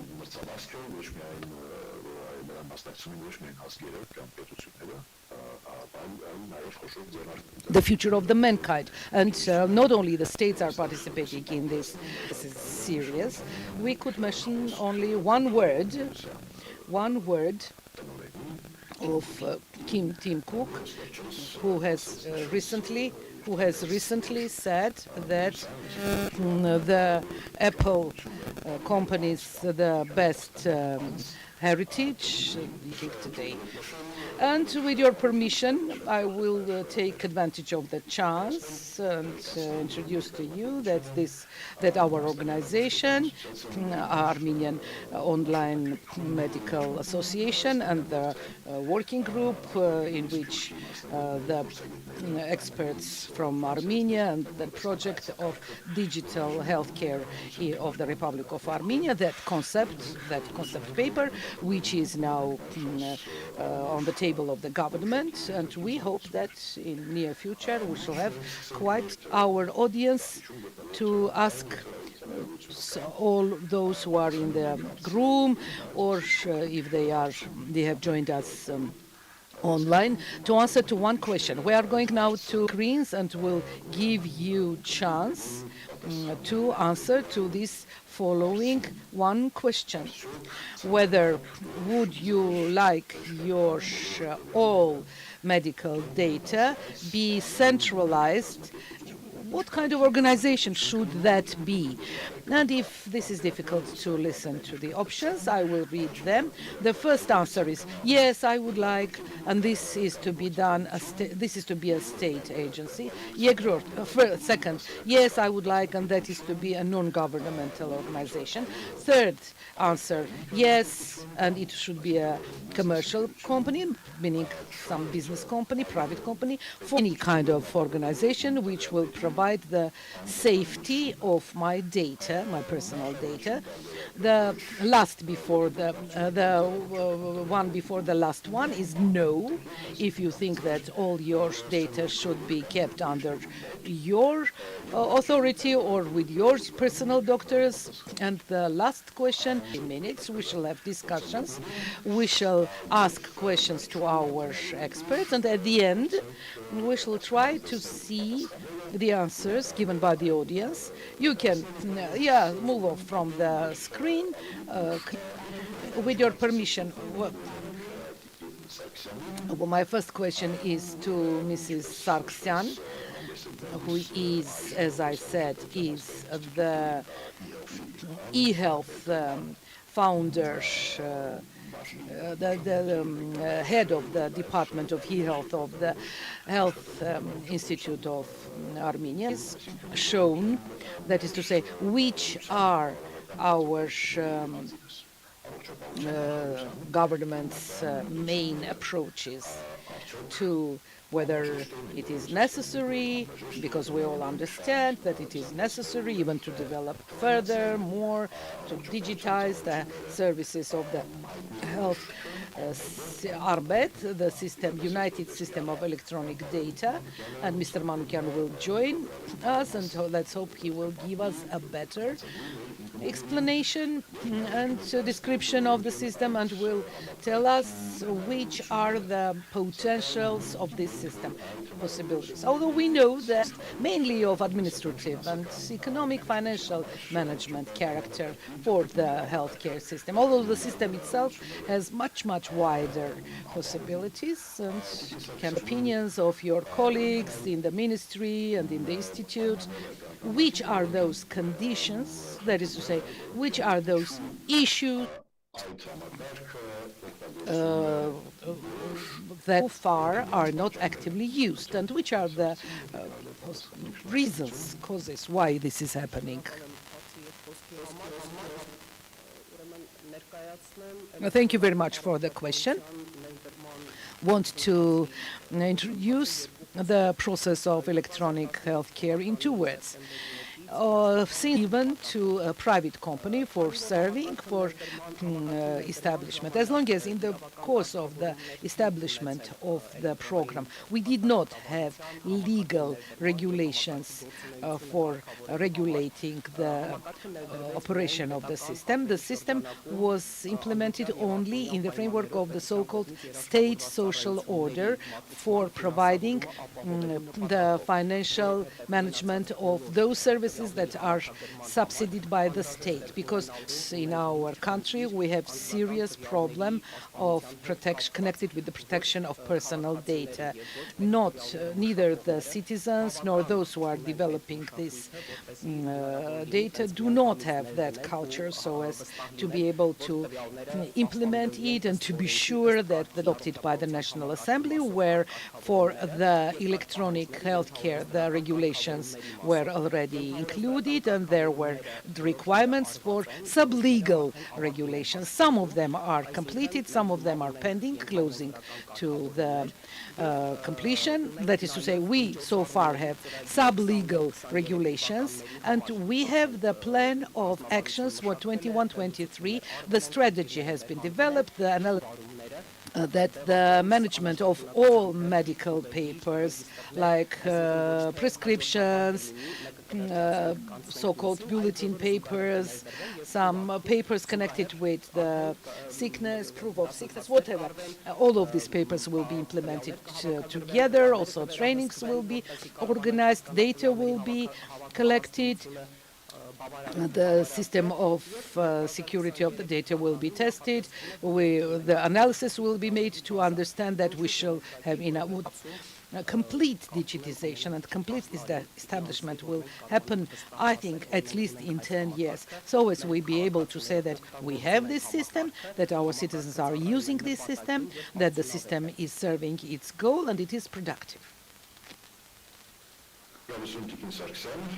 Thank you, Mrs. Sargsyan, for a concise presentation of the programs and which are already being managed, collected on the ARMET platform, with the help of that platform, and are being systemized this way, were being collected and systemized, and they were available to state bodies, different agencies, thanks to that program. However, it is also known that the institutions, medical institutions, are few where the doctors, for example, are using this data so as to enter mere clinical data for example, history of electronic are such best practices, examples of best practices of those medical institutions or doctors who are using the system widely, are creating indeed this medical. Next question is going to be whether there are, in your opinion, and to what extent it is widely spread, and I would be happy to know if in future we shall hear opinions from the audience. The ARMET system can enter, can see or complete or preserve some information about them. What situation now, and how do we see the development of this situation? So as the doctors would start using the system by entering medical data, not less important, so as we, in case of necessity, also being able to share this data with other doctors, that is to say, meaning widely using those opportunities that the solutions of digital healthcare are providing. 420 ARM tabs, computers. Technically, they were nice, good of that moment, but frankly, from the point of view of the material, were not good. Their sets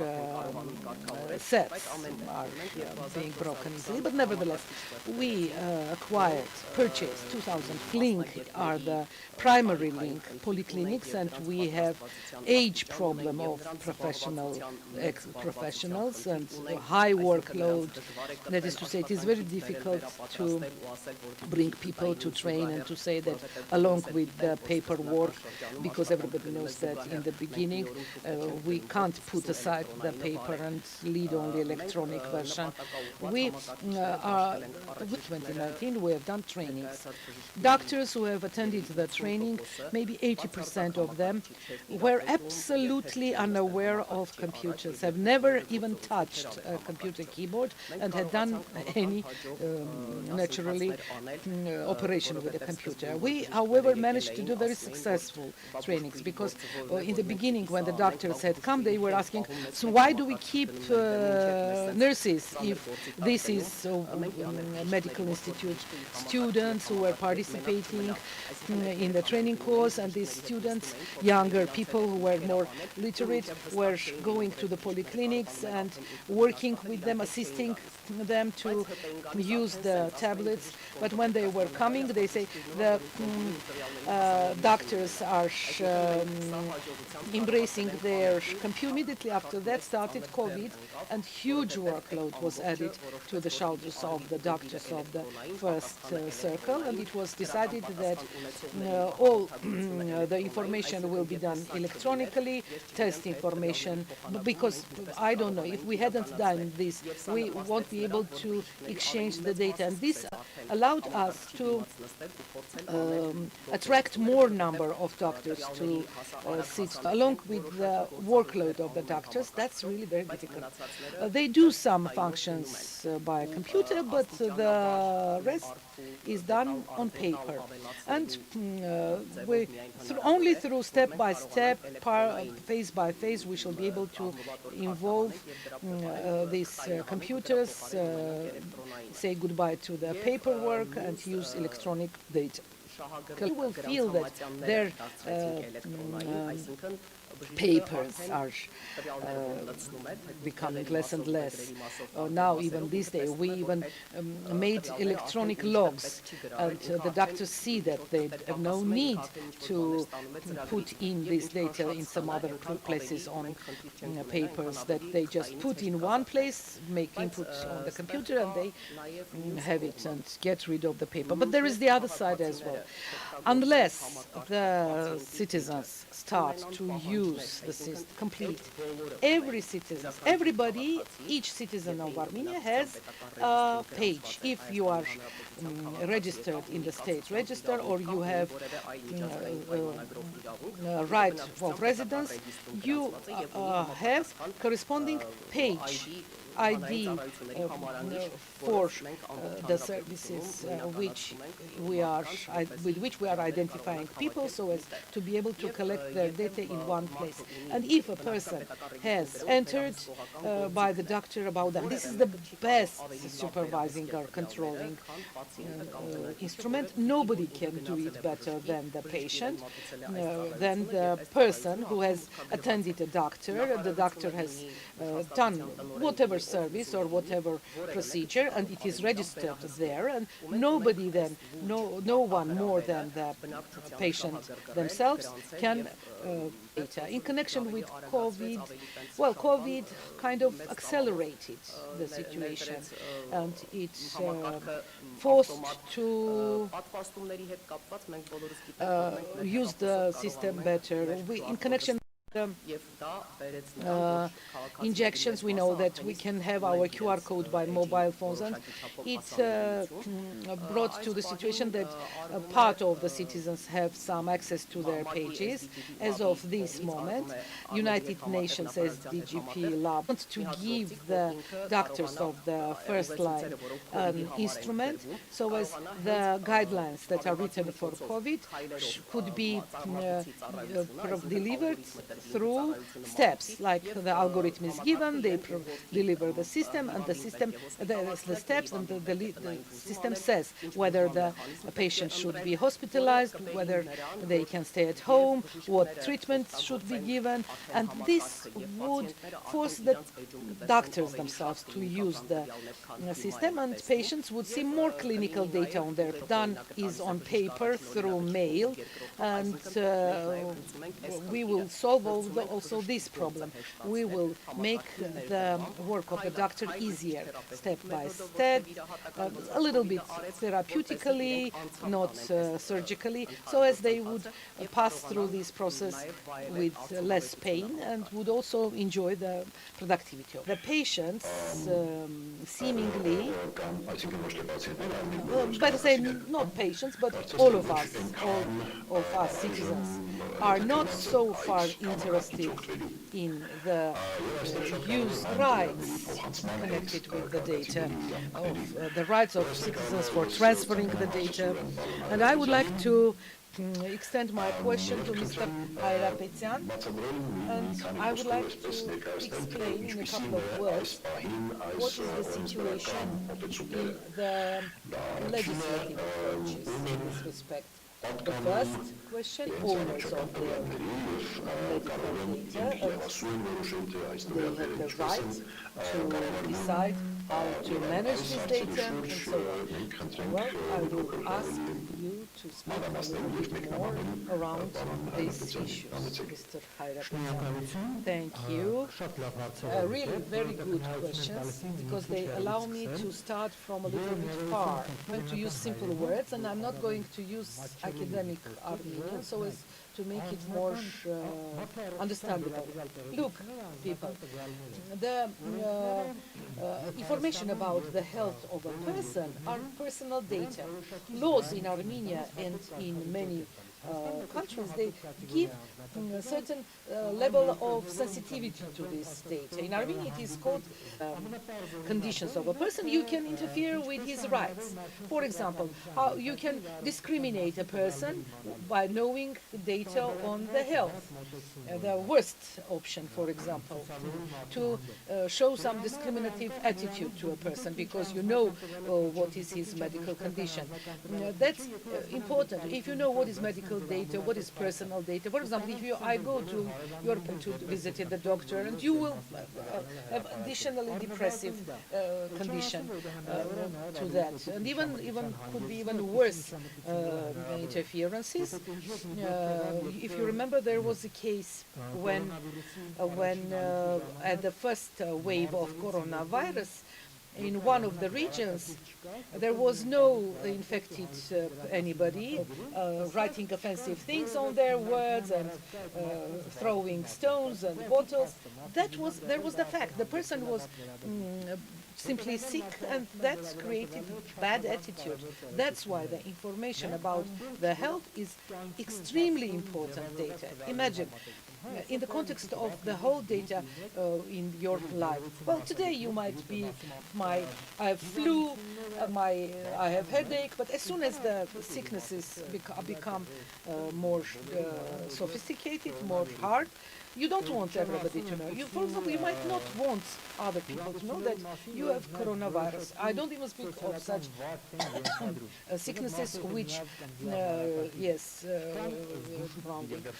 imagine you have lived in some environment for 10 years and you are going to still live there for another 200 years, and you had data, but you don't want others to have this data.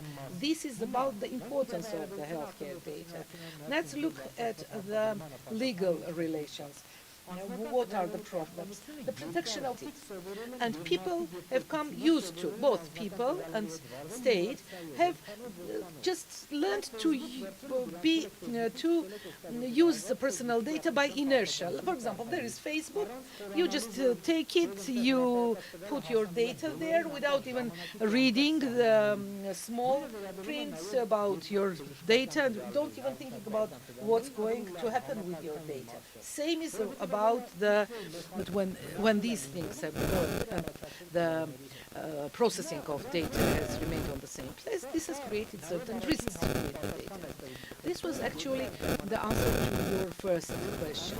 Although this trend is there all over the world in the development of science and technology, but in Armenia for a long time, at least till 2015 and even now, there is lack of awareness, which is from the same formula.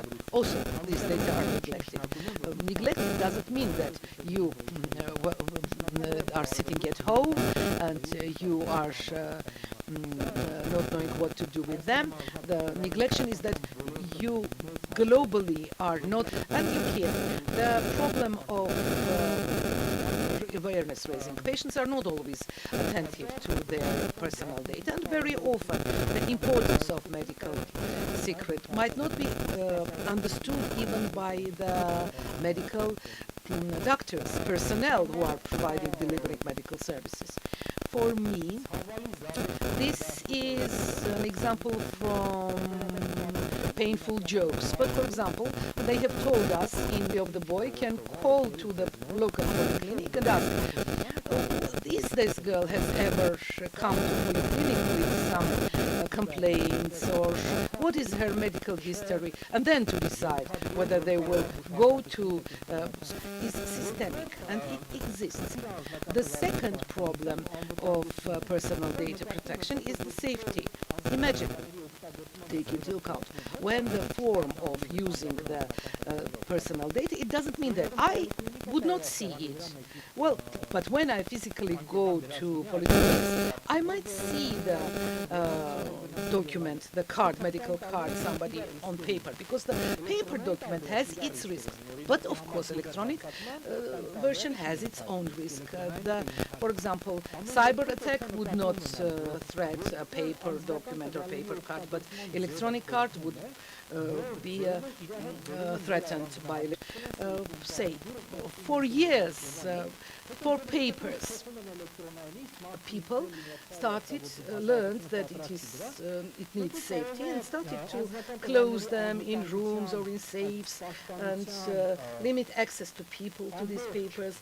Then suddenly the system changed and the paper is eliminated, meaning that the approaches should be systemic, that each data on personal medical data who a priori have the status of medical secrecy, they should have adequate protection means. The third question dealing with security is in that, again, because of this inertia, not electronic system was established in 2018 or 15, and still till today it is not fully operational, and before even 2019 it was not well working. Why? Because it turned out that legislatively at that moment there were no used. It would be breakage of law if it is not. If it is out of the coverage of the law, it means that there are no corresponding adequate systems of protection. That's why before the change of the law, we could not exploit it, but nevertheless, we still have problem of harmonization of legislate institutes is regulated, meaning the secret between the patient and the doctor, but you have to take into account that other relations are also coming into this sphere or framework of this data, and they might have access to this data. And if similar guarantees won't be there, like the doctor said, then there might be risks, there might be leakage. I talked much about this. I think that in Armenia, we need to harmonize a lot of things. And thirdly, we have to take into account that certain specifics are created with the change of the form of the use of personal data. Well,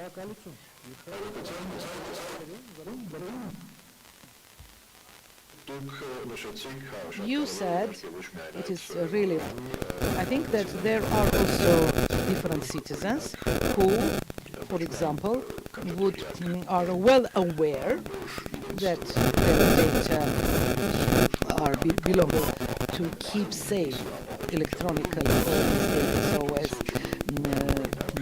there would be never such tragicomic situations. As a couple of days ago we heard to 1.5 billion Facebook users that some of their data are in the dark net.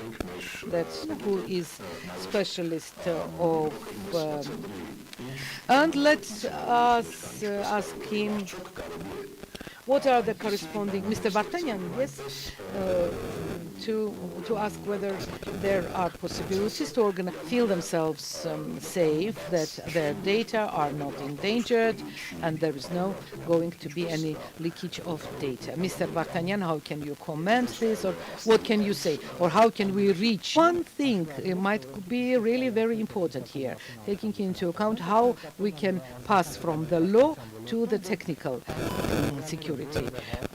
That in order to that, well, if there are no data on the platforms, so if you want to protect your data, it means that you should not place your data on any platform.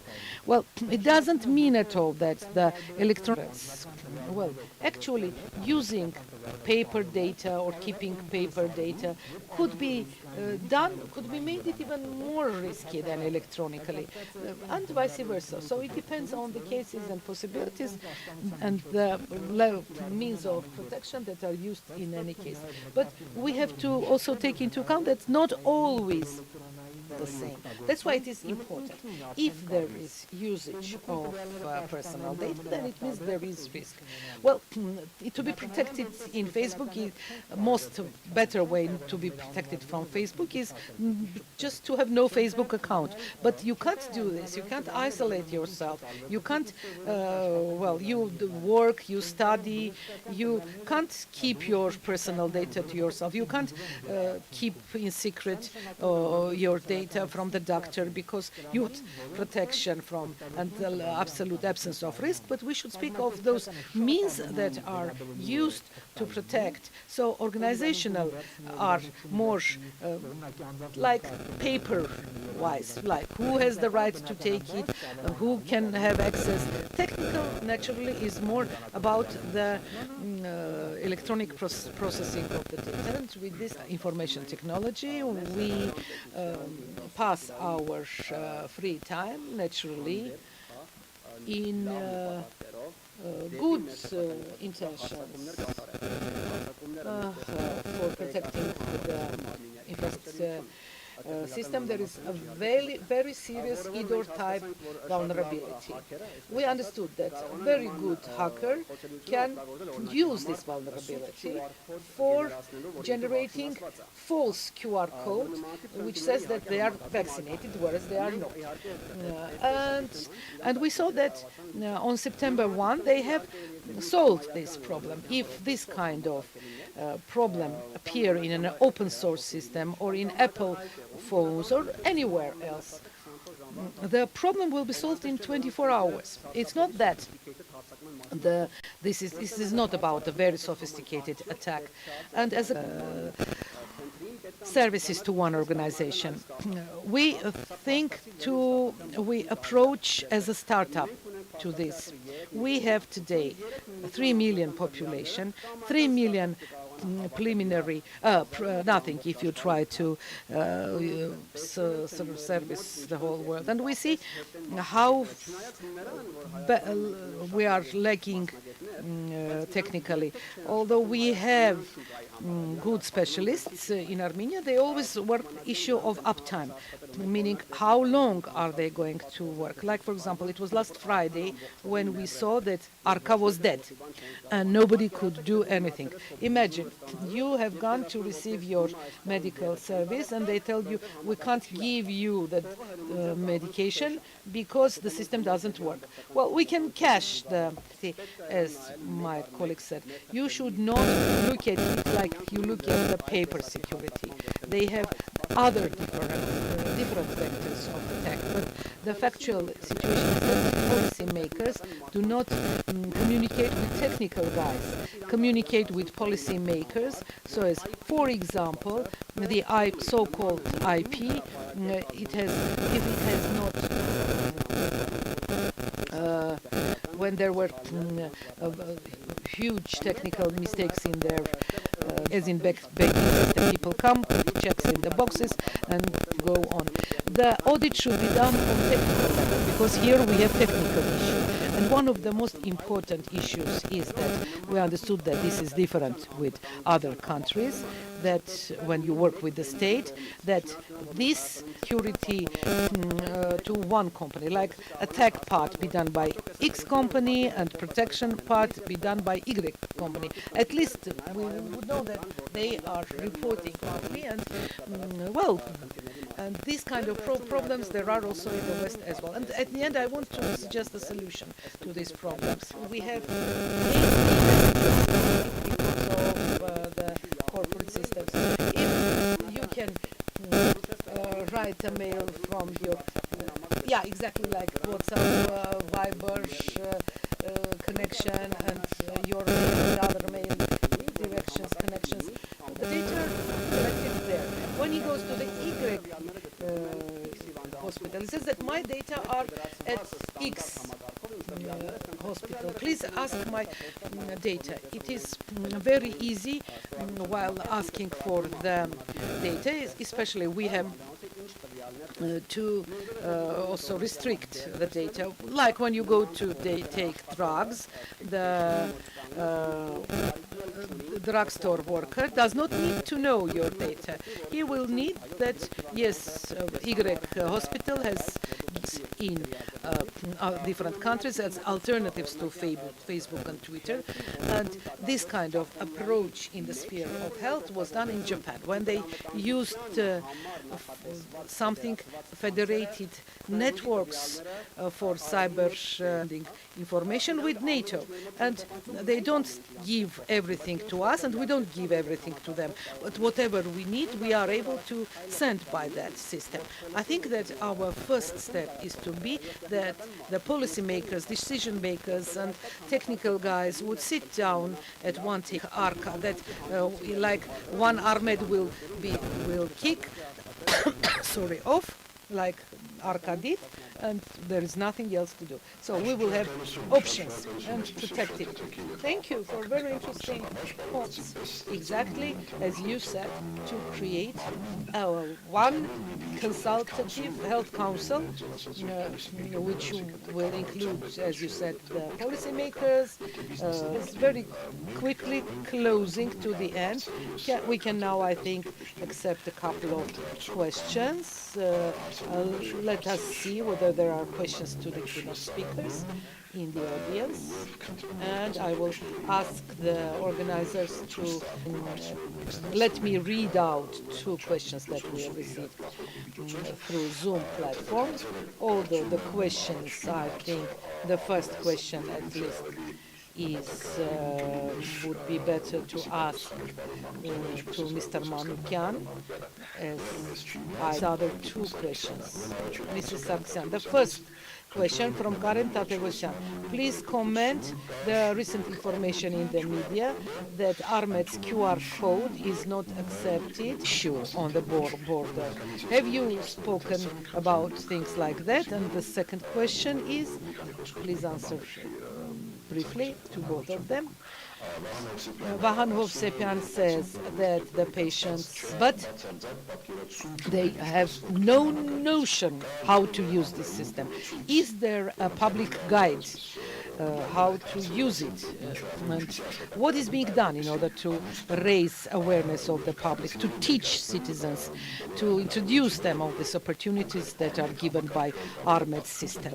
Is creating any problems or not, but in respect of, well, politically, I could say yes, certain countries might not accept QR code, but I know that we have agreements with a number of countries which are accepting our QR code, and Ahmed.am site is included in the group in the list of the countries which have agreed to that question.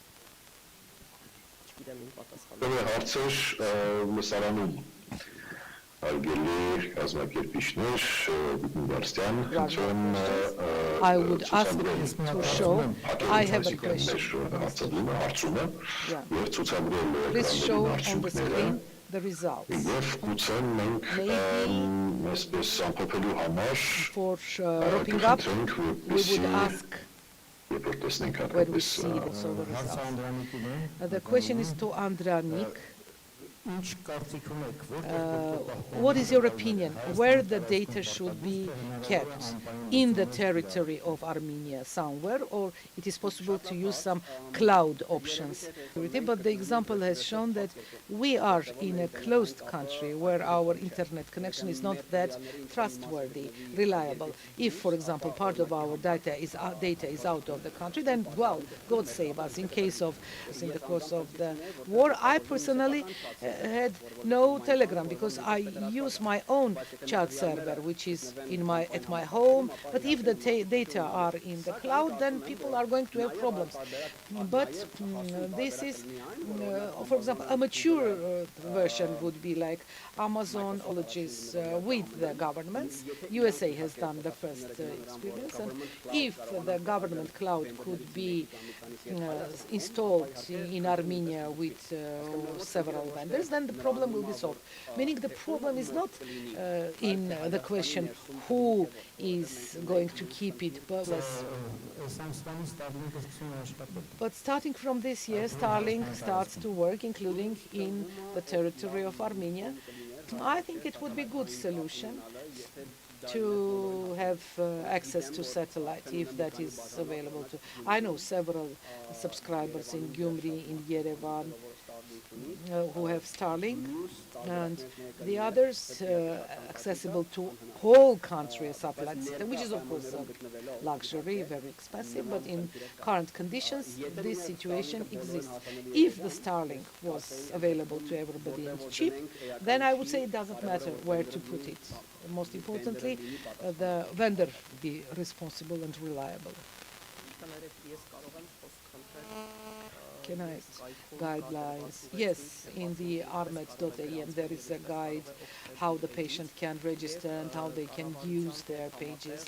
And together with the government, we have started this awareness raising work in the framework of the open governance. In the course of this year, we have visited all marzis, introduced to the public the patient page. And have tried to create some interest, but I think that is we have this problem.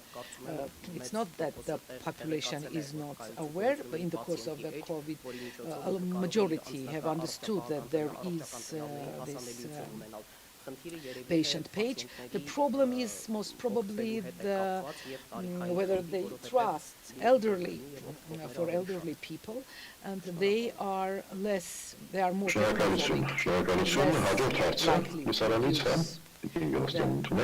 Իմ հարցը երևի մի քանի ենթահարցերից բաղկացած կլինի։ Ուզում եմ անդրադառնամ ամենաարդիական խնդրին մեր օրերում, այդ մասսայական պատվաստումներն են, most urgent issue nowadays. These are the mass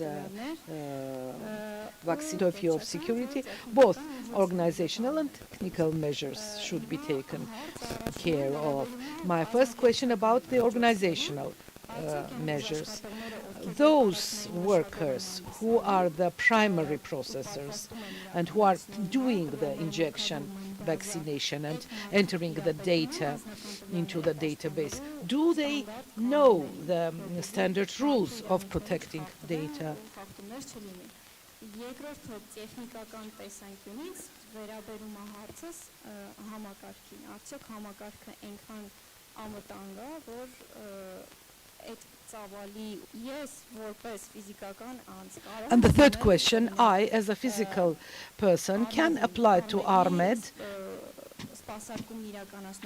to the operator providing information, and ask certain information about the users of ARMED, be it personal data, be it not personal data. Like, for example, how many people have had vaccination with which vaccine? Is there kind of works? From organizational point of view, look, ARMED periodically, when any news is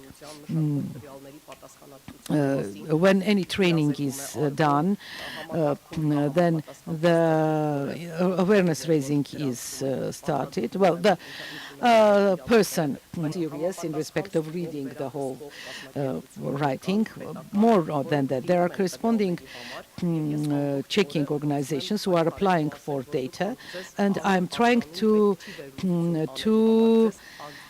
fight back, saying that that these three codes are of this one person, and you don't see the name of the person. We have this issue of education for the whole society, and in connection with everybody, this issue is there. Not everybody accept. We shall come to the situation that everybody will understand that protection of personal data and names and second names are not necessary for doing analysis. To your second question, I know that we have enough technical meaning the users do not understand that neither the owner of the data nor the processor of the data, they don't understand, they don't see that they can't. You can apply to the ministry for aggregated data and the ministry will give you, and it won't have any personal data in it. You will have only digital aggregated data or whatever.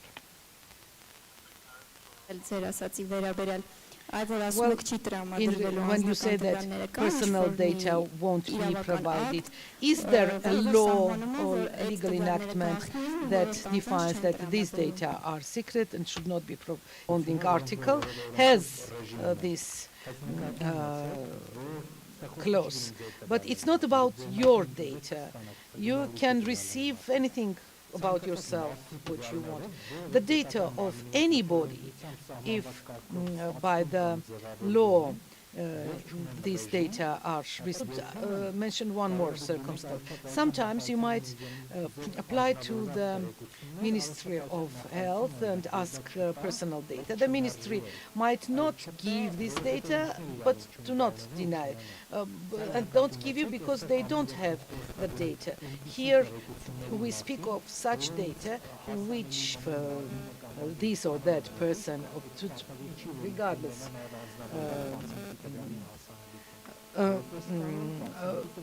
as a rule, 90% of the data are in the patient-doctor relations. And by the way, there is a rule. Each role player, if it has legal act which the legislation gives him or her, can't take all 100 pieces of data if she has the right to take only one piece of data.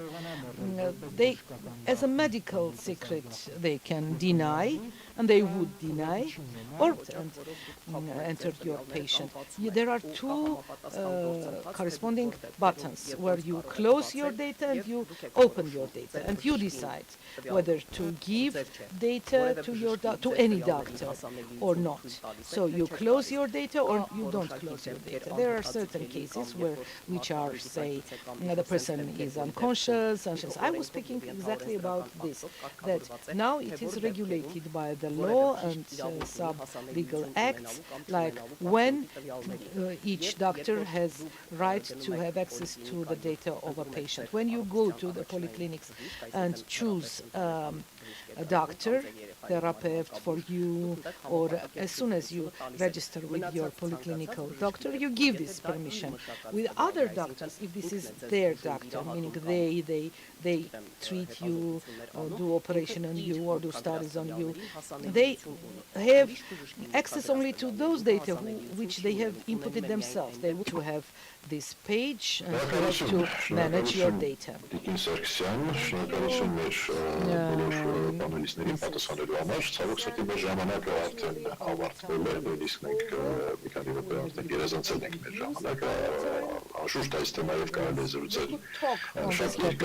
Very long. Interestingly, many people are there in the audience, which I don't see, but interestingly, we see that the majority, if we could say so, if this ratio of 5 to 2 is majority, people have said no, they would not.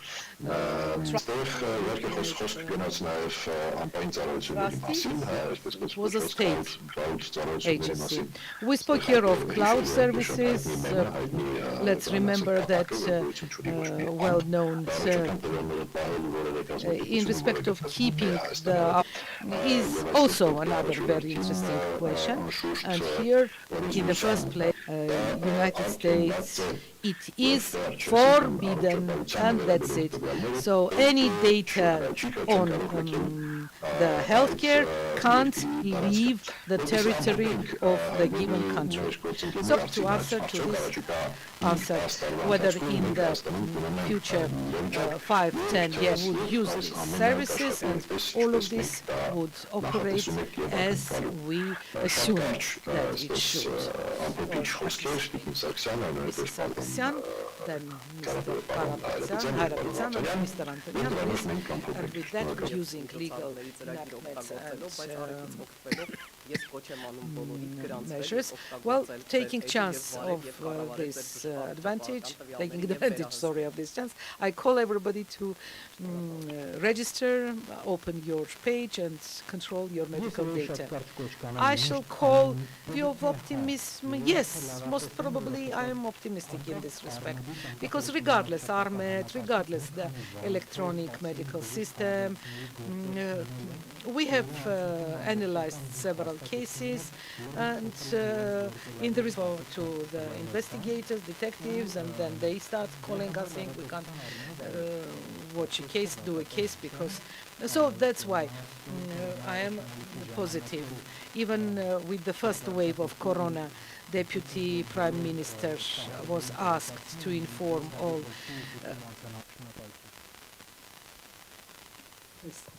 personal data, which created essential changes. We hope that it will be better, but at the same time, I am sure that our community still has testing, analyzing, and reporting about the problem, so as to make the systems better and costs less.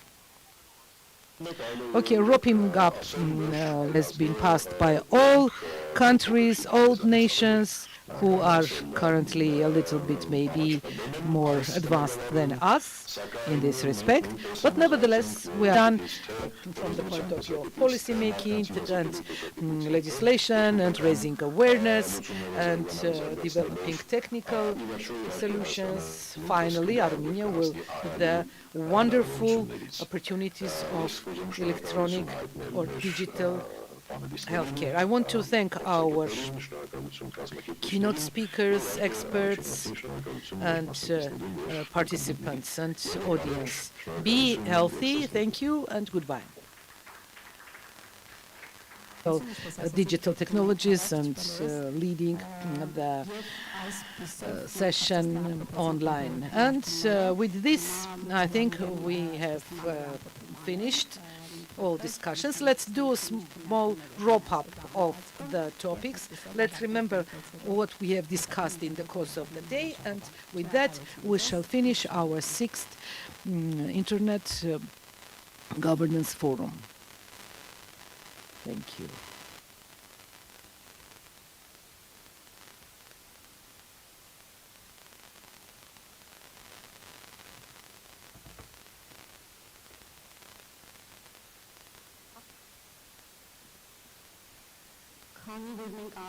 Well, as long as we have finished, in any case, we shall wrap up quickly the sessions. I want to pass the floor to our young participants. As I said, our initiative was with the IGF youth, and I would ask about the hate speech and other topics. Welcome everybody. Well, again, the first discussion was about hate speech. All keynote speakers discussed together the situation of widespread hate speech in Armenia.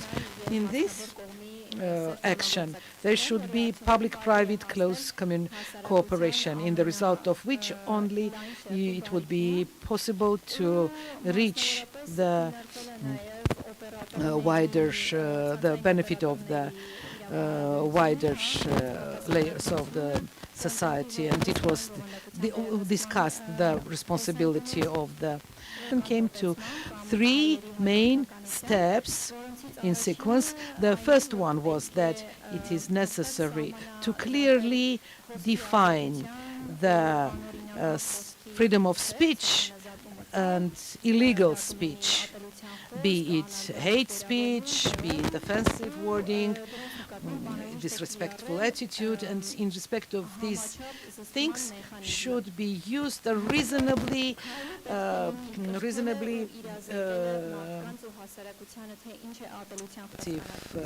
control, which would be possible to raise the feeling of awareness for responsibility and maybe to call to responsibility people for their actions. This was what we summed up from the first panel session. Diana Asaryan will speak about the in the sphere of online education. They are continuing to improve their qualities. They spoke of the problems of online education, which is the lack of methodology among the teachers, which is necessary, so as they would lead the lessons in a ways to make the process of education more attractive for children. Was given high importance to the attitude. Well, it was it was spoken about the legislation for the distant and online education. It was said that the drafts are being designed, and the last session was ILEX of healthcare, and specifics of the implementation of the system were introduced from the point of view of the users, the right of implementation of the protection of the data was indicated, also in respect of the processing of data and what is the legal processing, and was discussed also the viewpoint of the security of the system.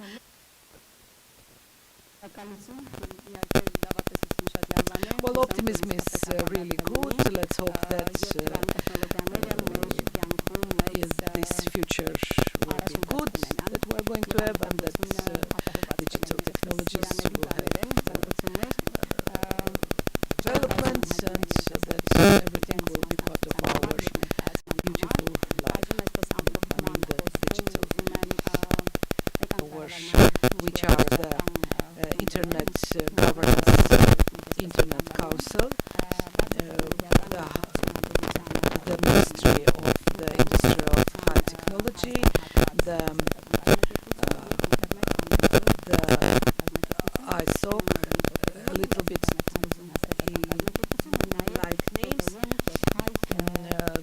These organizations, you see their names on the screen.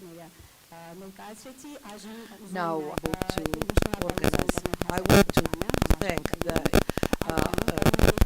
ISOC, International, ICANN, the AM and High Registrar, IGFSA, that is for the IGF Support Association, which is similar international and regional participation of our sponsors, and their support is really very, very visible in our work.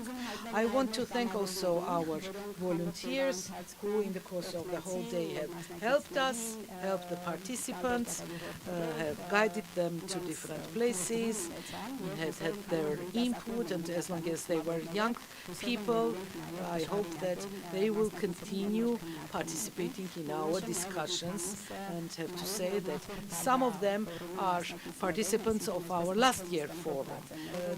They from Armenian into English, English Armenian, making available the discussion to our foreign language speaking participants. Thank you too. And I also to our Surdo translator of the gesture language. This was the first experience, and I think it is important that we be available all our discussions to all layers of the population. And of course, I want to thank our technical service. Thank you. This is the end of the 6th conference of IGF. And thank you to Liana for organizing, coordinating, and chairing the sessions. Thank you. Thank you, thank you. We were discussing in the corridors, in the couloirs.